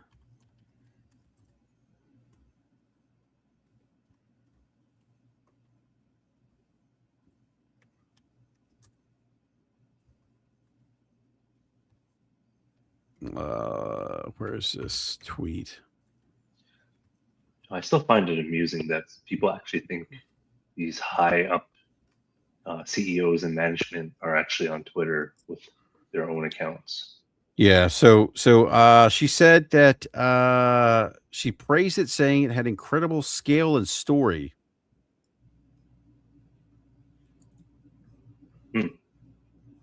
Yeah. Yeah. I don't know. I just let me go to you first, B. Did you what are your thoughts here? Well, I'm not the biggest fan of Elder Scrolls and Fallout and all these Bethesda games that people get so hyped about with all these terrible character models and terrible gameplay. But remember Hamface and Fallout? Yeah, man. Remember when we call him what was it, Boar's Head? Boar's Head, man. Those games. I know people love them, and they keep them in high regard. But to me, those games are absolutely terrible. But I mean, I think she's doing what she's supposed to do. She's supposed to be driving the hype for one of the franchises that she is supporting and backing, and said will be one of the main pillars going forward. So trying to drum up that hype is what she's supposed to be doing, and I think it worked for the people who are excited about those franchises. But I could care less what she's talking about when it comes to this. When they start talking about the other Bethesda studios, like Machine Games, studios like that, then I'll pay attention. Yeah, Josh, there was an inflatable rat outside of Bethesda, ZeniMax headquarters. So ZeniMax Media. So, yeah. What about you, Ledger? I don't know if you're a fan of the Elder Scrolls or Todd Howard games. I liked Skyrim. I think maybe it was the novelty back then that it seemed like such a vast open world at the time. I am kind of like B. I don't like. I think their models are outdated. Their games. Starfield was completely turned me off from Bethesda. Machine Games, to B's point, I loved the Indiana Jones, but yeah, like with that company, it's kind of hit or miss, right? You get Starfield, or you'll get something good, right? And that's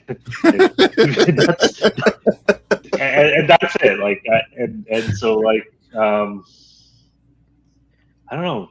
Is it going to be good? We'll see.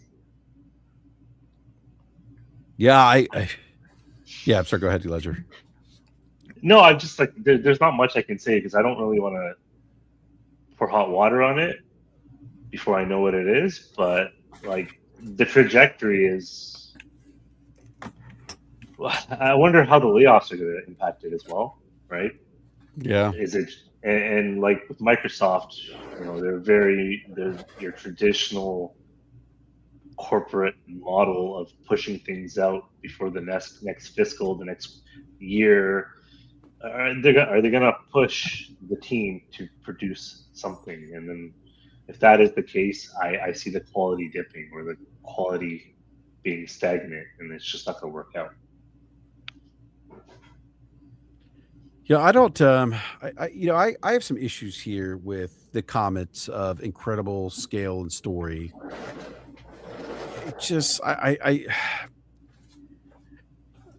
just stop talking. Just stop talking. Just stop. Like, stop setting this expectation, right? And then again, like Asha, like, and I, a lot of people. There was some criticism when she was hired. Oh, she's not a gamer. And I was like, does she? I wasn't one of those who thought, yeah, she needs to be a gamer to be successful, right? But in particular with this tweet, I'm like, well, like Asha, like what other open world RPGs have you played? Like, what is your reference point here? Like, I mean, in comparison to what? Like I want to know, like, have you played Cyberpunk? Have you played The Witcher 3? I think the issue I have with Todd Howard design philosophy is I think you said this earlier, or maybe it was you, Game Ledger, but it just feels antiquated. Like I think the biggest issue Bethesda has, or that Todd Howard has with his games, is that like those, they keep going back to that design template or that foundation of Morrowind, Oblivion, Skyrim, right? And I say that because and I felt like that with Starfield, which I didn't really. Starfield was okay, but I was like, this just doesn't like it. I got to a point like when I finished playing the game, like it just, this is getting old now. You finished it? I was gonna say, you finished the game. Yeah, I completed. Oh my goodness, man! I played the game for like 15 hours. I was like, I'm done with this. Why? Okay, B. What? Now, B. Is it because? So, okay. Let me ask you. Let me rephrase the question. Did you stop playing after 15 hours because? Well, why did you stop playing it after 15 hours? There was nothing that was drawing me to the game. Like I felt like I was doing the same thing over and over. I feel like there's no actual point to the game. This was before like I really got into like the different factions or whatever. And I know like as people said, like later in the game, as the game got updated, like the factions actually became meaningful and stuff like that. But it was just like you already lost me, I mean, the gameplay was okay. It wasn't like anything like that blew me away. But like when it came to like the dialogue and like interacting with the NPCs and going back and forth and all the extra loading, I was just like, yo, why am I doing this? And I dropped it, man. Those NPCs were really boring. Yeah, they were. Conversations. Well, that's to your point about the NPCs. That's what I'm saying. It's that old design paradigm. It is The NPC interaction looks like this, right? Walk up, the NPC stands in place, right? The dialogue camera pops up. You choose from a list of whatever dialogue choices. You finish, and then what does the NPC do? Goes back to standing in place, doing whatever he's doing. That is it. That's every Bethesda, Obsidian, like all the games they make. It's am I wrong? And they stare at you with those blank ass looks. It's like, yo, it's something wrong with this character. Like, did they not finish animating? Like, what's going on? Why do they look like this? They look lifeless at times. Yeah. Like I tried to play Avowed. It was on Game Pass, so I was like, it was when I still had Game Pass. I installed it, and I think I played like a half hour of it. Went through the NPCs. I'm like, yeah, I can't do this, right? Because they're the same. They just give you that awkward look, the awkward conversation. There's no. It's like you're just talking to robots, but I'm playing a video game. Right? Speaking of robots, they're like Quest terminals. Exactly. There's no immersion whatsoever in those games to me. Well, that's yeah. I'm sorry. Go ahead. Yeah. No, and the gameplay is like, it's okay if you're comparing it to like Turok Dinosaur Hunter, but like it's not. It's 2026 now, right? Yeah. Yeah. But to your point about it's 2026 now. Again, I'm not saying that the Bethesda games are just like inherently bad games. What I'm saying, well, okay, the design philosophy, they just feel antiquated, right? And I think it's because I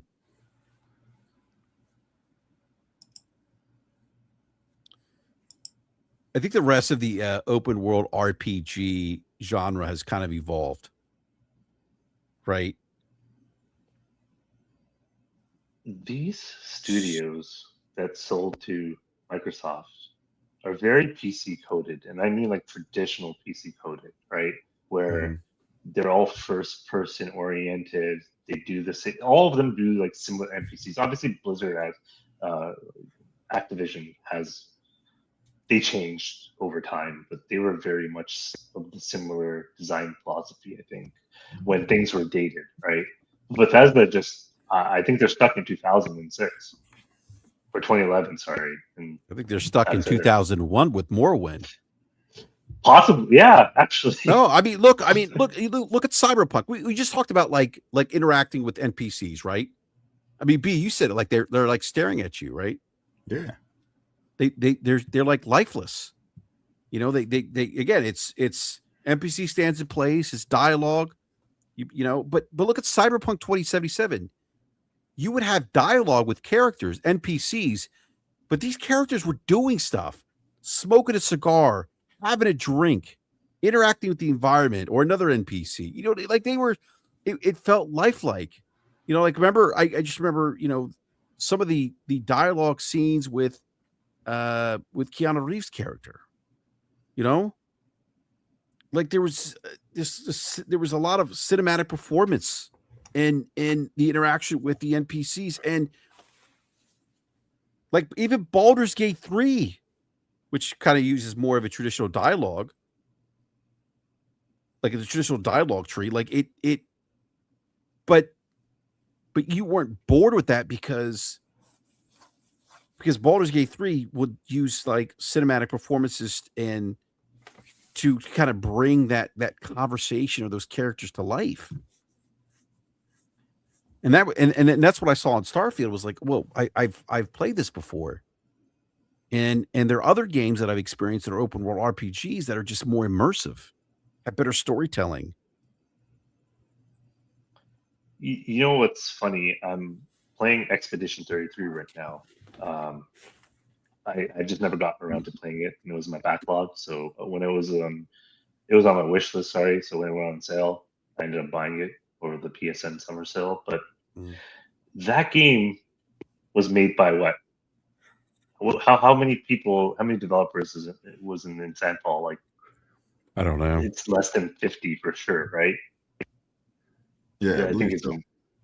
yeah. Okay, so like they can do this, but a Microsoft trillion-dollar company backing Bethesda still have the old unimmersive NPCs.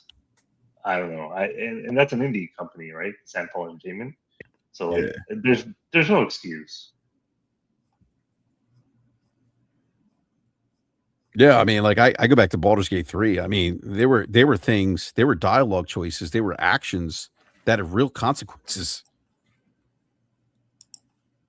It's one of my favorite games of this generation. I probably total I've played Baldur's Gate 3 400 hours on 3 different platforms. Wow, there's a lot.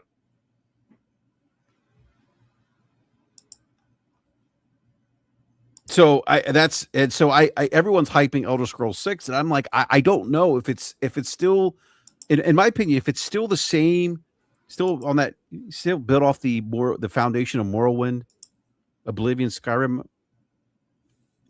I don't know that's going to resonate and be this big IP that people think it's going to be, for the reasons I just mentioned earlier, where the rest of the open world RPG genre has evolved.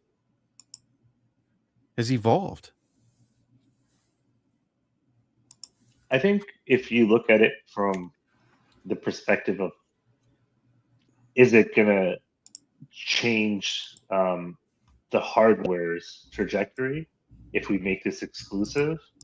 I don't think that's going to be the case. Well, Not even that's close. that's the argument now, Game Ledger. It's Yeah. should the argument now is this is Xbox's next biggest game. It should be exclusive. Now, people are saying it should like and I think people are having the wrong conversation too. They're saying, well, if PlayStation can have Spider-Man exclusive, then Xbox should have Elder Scrolls 6 exclusive. But it's not about whether Spider-Man is exclusive on PlayStation. It's whether or not it makes sense given Xbox's current economics. Right. Do you want to make money or do you want to invest for the future? Knowing how companies like Microsoft and their shareholders and what they expect, they're going to want to make money. So I feel like Xbox is in that weird position where, again, they're trying to make money at the same time, which majority of their games seem like they're going to be third party, right? But also they want to keep the platform going. And the reason why they want to keep the platform going is because they hope that the 25 to 35 million users that are on the console that pay for Game Pass will move over to Helix. Plus, on top of that, they did the R&D for Helix and whatnot. So I feel like these handful of exclusives is an attempt to see if they can pull people over to Helix, like the hardest of the hard, more than just the hardest of the hardcores that will go regardless. But maybe they can retain some of that 25 to 35 million customer base they have today. If they can move them over, and if they can't, then I think they go back to just being full third party.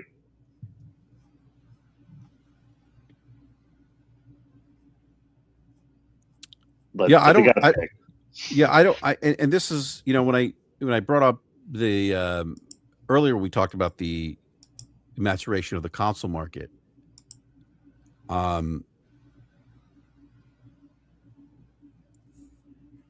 One of the things that I'm seeing, and it's interesting because some of these people were the same people that were arguing that the console market's dying, and therefore you needed to put your games everywhere, right? And those same people are now arguing that, oh well, you need exclusives to grow the console space. But their argument a few months before that was, well, there's no new customers. It's like, well, look, you'll get new customers, but you aren't going to experience the kind of explosive growth that we saw in the late 90s, early 2000s, right? And now you're asking people to And I think they'll look. It's not zero, right? Like they'll get some people to move over. Um, To Helix or from elsewhere? to Helix. Like they'll get Okay. they'll get people to like pick up Helix, and these people might might also be on PlayStation, Nintendo too, right? Like something like the hardcore of the hardcore, right? Mhm. I don't think you're pulling at scale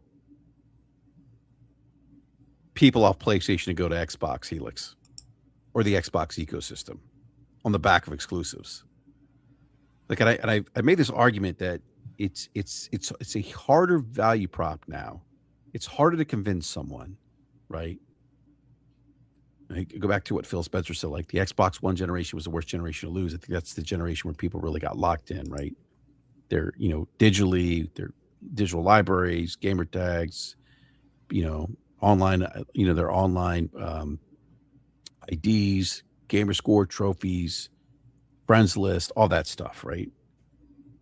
Because I think we kind of see this in the mobile space too, Gaming Ledger, where Apple has a pretty high retention rate. I don't think many people leave the Apple ecosystem.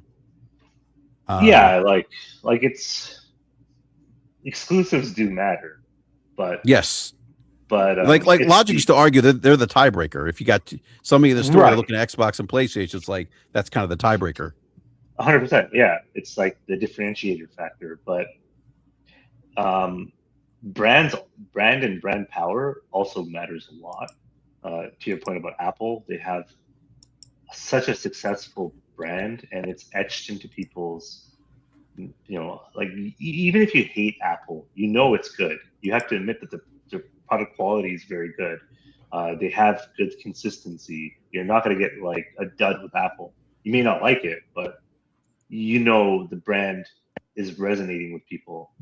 That I feel is PlayStation as well for gaming from a console perspective, and Nintendo. Nintendo actually, I would say, has one of the biggest brands around the world, right? Mario is huge. When you go look at Xbox, do they have that? Um, no, I don't. I don't. They've damaged it over 15 years easily, if not more. And um, exclusives are only one part of that. Yeah, I tell BRAP all the time that Xbox, they don't know what their brand is. They don't know what their sauce is. They don't even know what makes them good, because they try all these things every few months to try to figure out what their brand is, or what they should be relying on to move the brand forward. But they don't know what their brand is. They lost it a very long time ago. Yeah, and honestly, it's like with their financials and how the business has been going. Usually, if you're not funded, like if you're a company that's supposed to be self-sustainable and you go into a period of time where you're changing your strategies, just throwing darts at the board, seeing what works, and nothing comes out of it, you shut down, right? That's just the reality. But since they're owned by Microsoft, they've gotten all of the benefit of the resources to stay around. But yeah, like they lost their identity years ago, I mean, and B, their business yeah, model. yeah. I think B, you bring up a great point about the identity. To your point, Ledger, too. I think there's something to be said about brand power, brand loyalty, consumer confidence. Yep. If you're asking people to invest hundreds, thousands of dollars into a product, and people aren't sure if that product is going to change, right, or what they bought into is going to be the same, like it's going to give some people pause. Like, why am I going to invest in this thing? You talked about Apple. Like I thought. I talk to people who have Apple, family members, friends have Apple iPhones, and one of the things they tell me, like, it's reliable.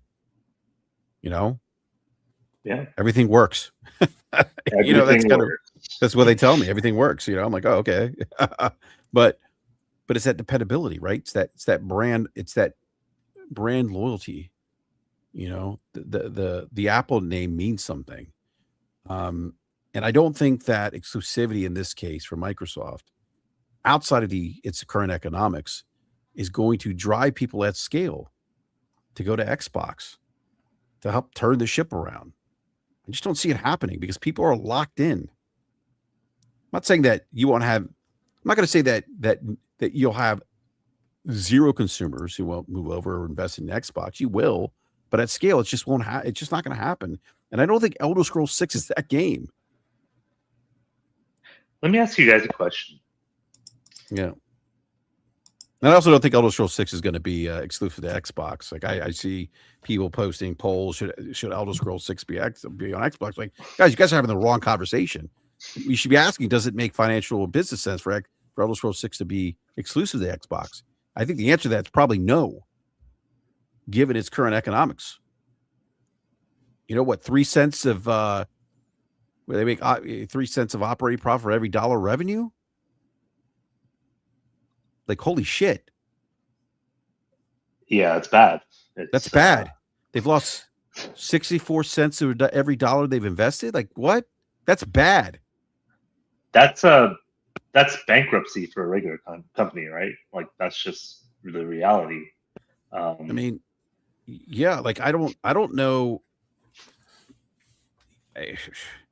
I mean, and then you not only declining hardware, but it keeps getting worse. Like, how does your I've never seen this cratering of hardware. And what's concerning is now that your bread and butter, content and services, which is supposed to offset the hardware losses, that's in the negative now.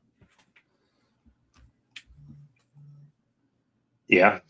I think when they start with all these cuts that are happening over time, that number will be better, but that's not really painting a picture you want. Like, sure, if you're a hardcore fanboy and you're like, well, it's not that bad anymore, it's only 2% down in hardware or whatever, right? Like, the metric obviously gets the gap in cost gets closed because you're shredding so much dead weight, or sorry, I shouldn't say dead weight, but just the additional resources that you've invested in. Once you start shedding them away, your numbers are going to look better, but your trajectory still sucks, right? It's, as a business, it's not. I don't see them. I wanted to ask you guys a question, which kind of leads into this, but what do you think is more realistic to happen, given a hypothetical situation that if Xbox took all of the IP that they owned, including COD, and put it exclusive onto their Helix or whatever hardware they come up with in the future, do you see more people moving there and it actually becoming competitive, or do you see it a higher chance of those games ending up falling off the face of the earth and they just become more niche? Is this taking them off of PC or just off of PlayStation? Let's say consoles. Okay, Let's go with that. And Steam. Okay, so if they moved them off of Steam and just basically relegated all the games to the Windows Store or the Microsoft Store. Yeah, Xbox app, whatever. Yeah, the Xbox app. Yeah, so I think more and more games will just start to fall off the cliff, and I think a lot of the IPs that we know and love will be null and void over time, because that's what's happening now. The games that don't get engagement on Steam, that they're only being relied upon in Game Pass, so people aren't buying the games, and those games start to fall by the wayside. We see what happened with it. Like, I brought this up last year when everyone started talking about Microsoft and what they had going on and the game, all these games that they had releasing. And on this very show, I talked about nobody's talking about Doom. Doom came out. Nobody was playing on Steam. Flew away in the wind, and guess what? That was one of the biggest teams that got hit during the layoffs because nobody bought the game. It became irrelevant. Yeah. The people who played it was only on Game Pass, and that wasn't enough. It's great for them to come out and say, 20 million players played this game, or 10 million players played this game. That means nothing if nobody bought it, or not enough people bought it. Yeah. People playing a game don't keep the lights on. Because like I tell people all the time, yeah, all these people paid in Game Pass and they make all this money from Game Pass. Most people who are on Game Pass have figured out a way to get the Game Pass for an extended period of time. They're not paying for Game Pass monthly. Most people. So if they have Game Pass and it's already been secured for a year, they're not gaining any extra revenue from that player. And they were allowed to play all 20 games that were released from Microsoft with no additional cost. There's no recurring revenue. The revenue has already been acquired from that consumer. So yeah, 20 million players played this game. How many of those people are paying for Game Pass monthly? I can guarantee you not many, because most people don't. Like I said from the very beginning, when this whole Game Pass thing started and they wanted to put all their games in Game Pass, it will not work. I was one of the very few people who said that. Everybody tried to clown me. Like, no, the math does not math. It's very simple math. They can have all these revenue numbers every month about all this revenue that they're making. Why are they still closing studios in if they're making billions of dollars from Game Pass every year? It doesn't make sense. Yeah, they leaked it, right? That if they don't get, I think, what was it, 75 million users, they don't break even or something along the lines. Like, right. So, like, that's the model, right? Like, that was the pivot, Netflix of gaming, because they're the traditional model that, ironically, Xbox fans want again, of exclusives in your own hardware, didn't work for them. So they tried this. It was a bad idea because I think the average gamer will play 2 games a year or something like that. Right. They have no need for a monthly membership with thousands of games. Right.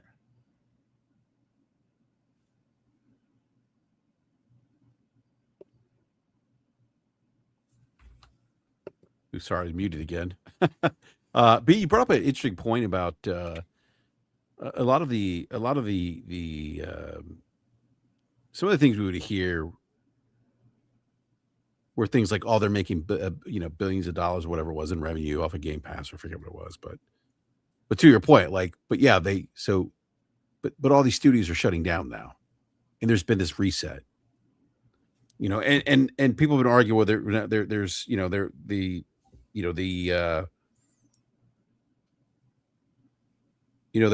righting the ship now. It's not Xbox everywhere, or this is an Xbox. But I brought this up, and you brought up a leak that came out today too, Game Ledger. You've seen me talk about the 10K filings, which I think are important. I think people should read that 10K filing to the SEC. But if you look at the 10K filing,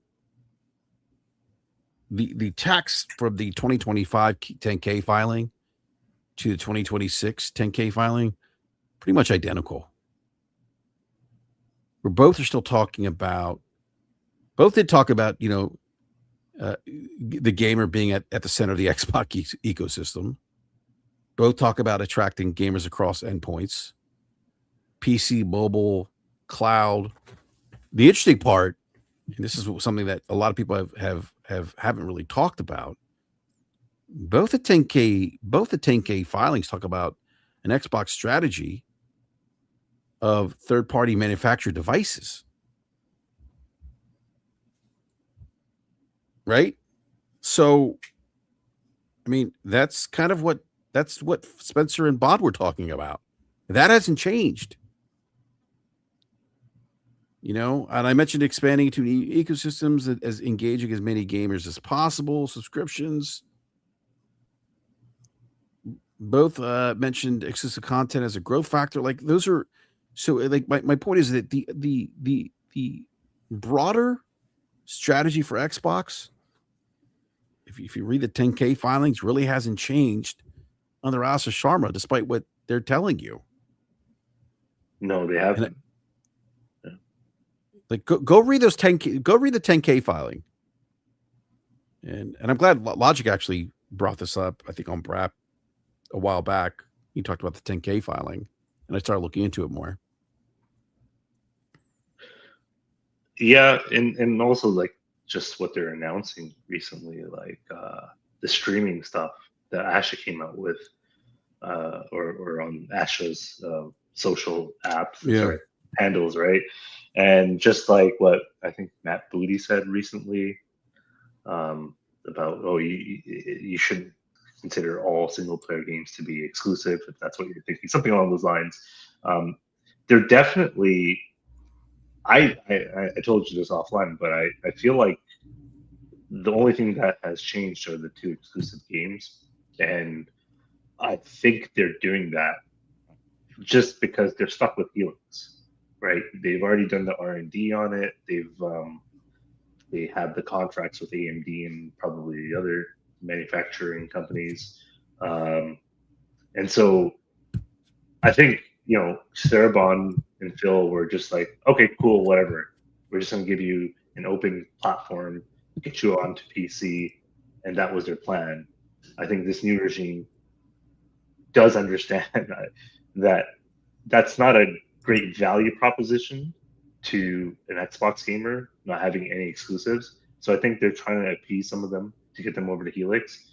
But if that adoption number, like let's say if I'm sure Phil Spencer and Sarah and the management at Xbox, when they were thinking about Helix, they probably had a number in mind, right? Million, 2 million, 10 million, whatever, right?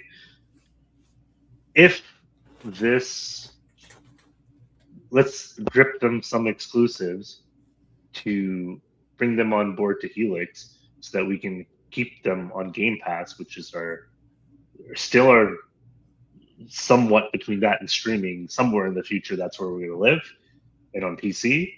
If we can get those people to move over by using these exclusives, then that's a win for us. But I just don't see this being something long term, unless they decide to go full. Their platform is they're trying to go after this whole cloud gaming space. That's what they want to own, and there is competition there from every company, even the console ones. So maybe if they go down that route, they might consider exclusives there, because that's really no different than hardware in the sense where you still have a proprietary service that you're selling, right? So, like, what differentiates Netflix from Amazon Prime? It's the shows. So, I think if they are going to continue going down that route, it has to be somewhat successful and growing in their mind. If it's like it is today, for the next 2-3 years, they're just going to become a full third party publisher effectively, because they have no other choice.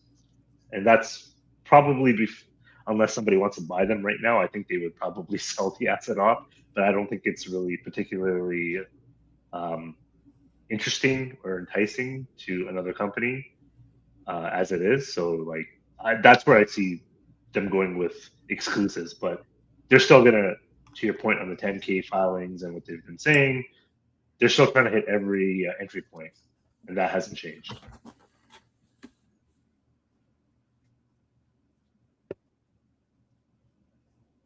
Yeah, I mean, I just don't think that I don't think that they're going back to full console exclusivity the way people think they are. I just don't Not think anytime soon. Yeah, I don't see that happening. I think they're trying to figure. I think and I'm starting to think. I wonder if they're trying to figure out too, like how exclusivity might fit right into uh, it to a broader strategy of expanding the Xbox ecosystem.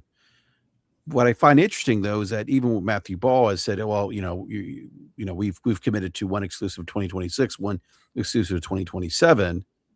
Okay, but what about 2028, 2029?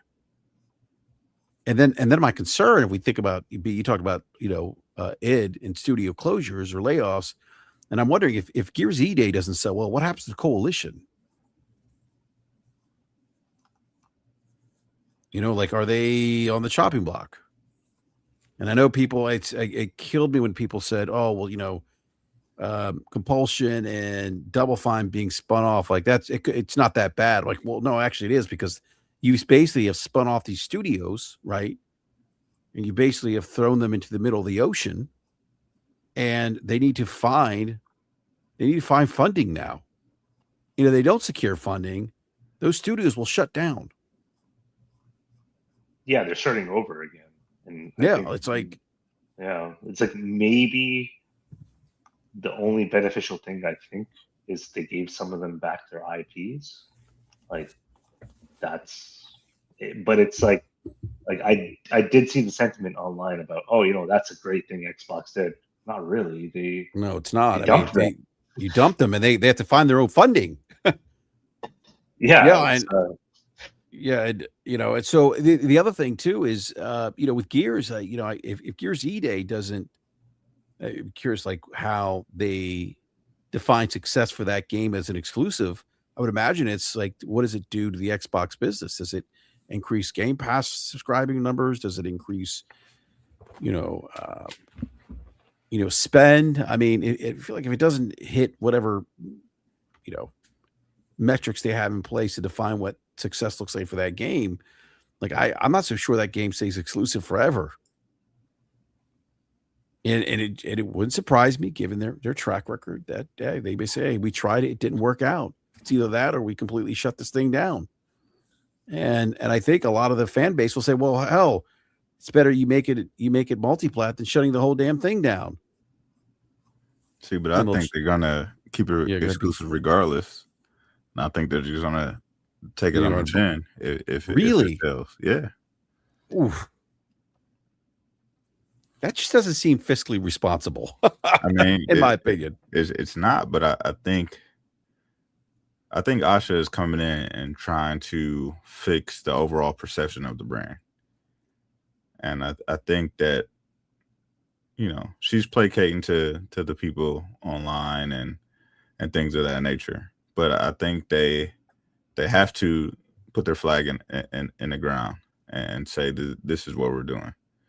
And if they're gonna take a stand on exclusives, and it might not be every game, but the ones that they do deem to be exclusive, I think they have to stand on that square, regardless of kind of what happens around it.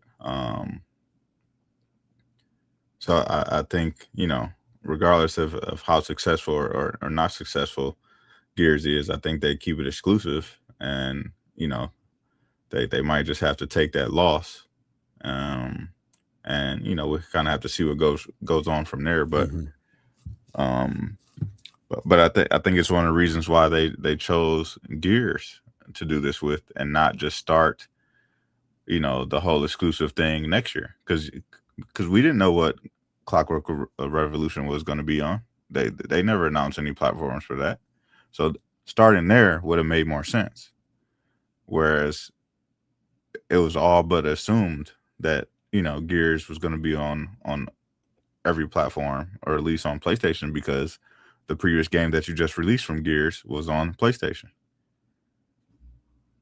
After they make the announcement that it's going to be exclusive, we see all of this marketing material that shows that the game was supposed to be on PlayStation. Whatever contract or whatever that they got out of to not release a game on PlayStation, they didn't do that for Halo. Fable is still coming, and that game is releasing next year. So the decision really doesn't make sense. You really should have just let this game be on PlayStation, and going forward, you starting with a new IP that has no established history on any other console, and you go from there, and you start your push for exclusives there. But what they did didn't make sense, and I think that's why, regardless of what happens, they take this on the chin, and maybe we do see cuts. It's a coalition after the release. If it doesn't do as well as they hope, but I think that might be by design.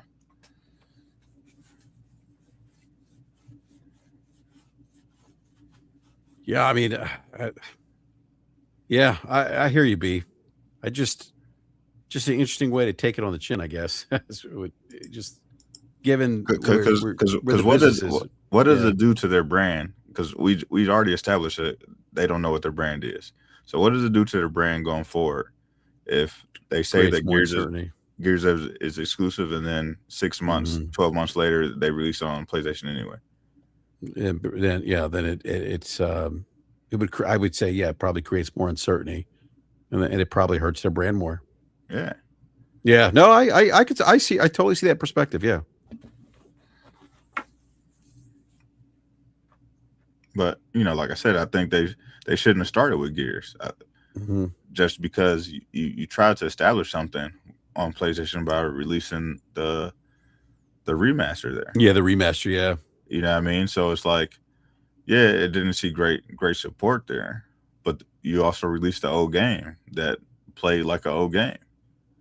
You know what I mean? So, you didn't bring any fresh content to the actual game. So what you're doing here with E-Day would probably be more appealing to, the gamers on that platform today. But I think it was a silly decision, and I think, they're just kind of trying to get these small wins as much as they can. But I think, this was just a bad decision that they made, and they could have started with, they could have started with Clockwork Revolution just because that's a new IP. You know what I mean? It hadn't been established on any other platform. Yeah. They didn't announce any platforms that it was on, and that, I think that would have been a bigger pop. You know what I mean? So I think they just take the loss on this one, unfortunately. No. They hold the L, as people say. Yeah. Well, let me grab these last two super chats here before we wrap up the show. Bespoke with the $10 Canadian says, do we think Asha has ordered Bethesda to use AI generated quests and dialogue to help finish the game quicker? No chance you make Asha CEO, fire 3,200 people, and expect to release games quicker without AI. I don't know.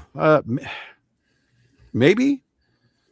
I don't think that's what she mandated, but I think I could see her coming in and saying, "Yo, we got to wrap this thing up." Yeah. You know what I mean? Whatever y'all got going on now, you know what I mean? We gotta get it. Let's button this thing up, and so we can get ready to release it. Yeah, I mean, I think they're probably using AI right now. I don't know if she's mandated, like, hey, use AI to, to get the game out quicker. I mean, maybe there's probably some AI implementation to help with some of that workload, whatever, But I've also, in the conversations I've had with Logic, I've wondered, speculated that maybe they bring in contractors, because I've seen other companies go through layoffs and they say, okay, well, we're going to use contractors to help us scale appropriately, right?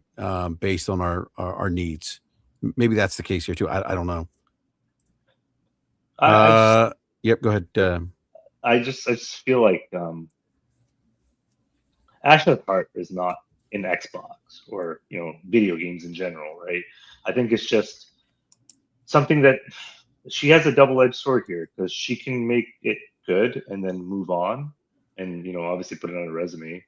It'll be impressive within Microsoft, probably more so outside of Microsoft, if she's able to pull this away, or at least tell people, the story of making the business sustainable.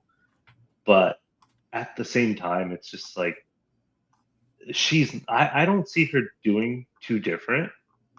Like, I think Phil evangelized the fans a little bit more. She's doing the lazy version of Phil. Like, I don't know if you guys remember when she first opened up the X account, she was tweeting a bunch, right? And it sounded like AI. It felt like it was an AI response.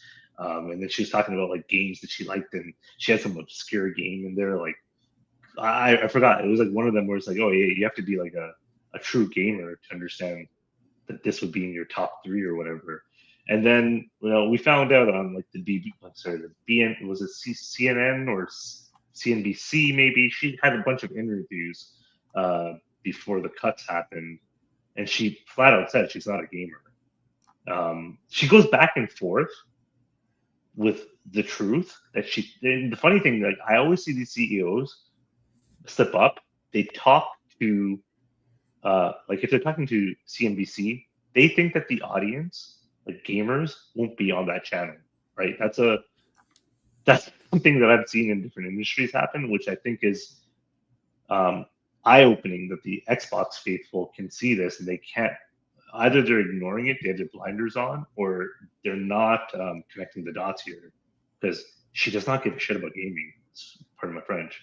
Like she just wants out. Like, you can see it by her body language. She's pretty much admitted that Satya gave it, like pushed her into it.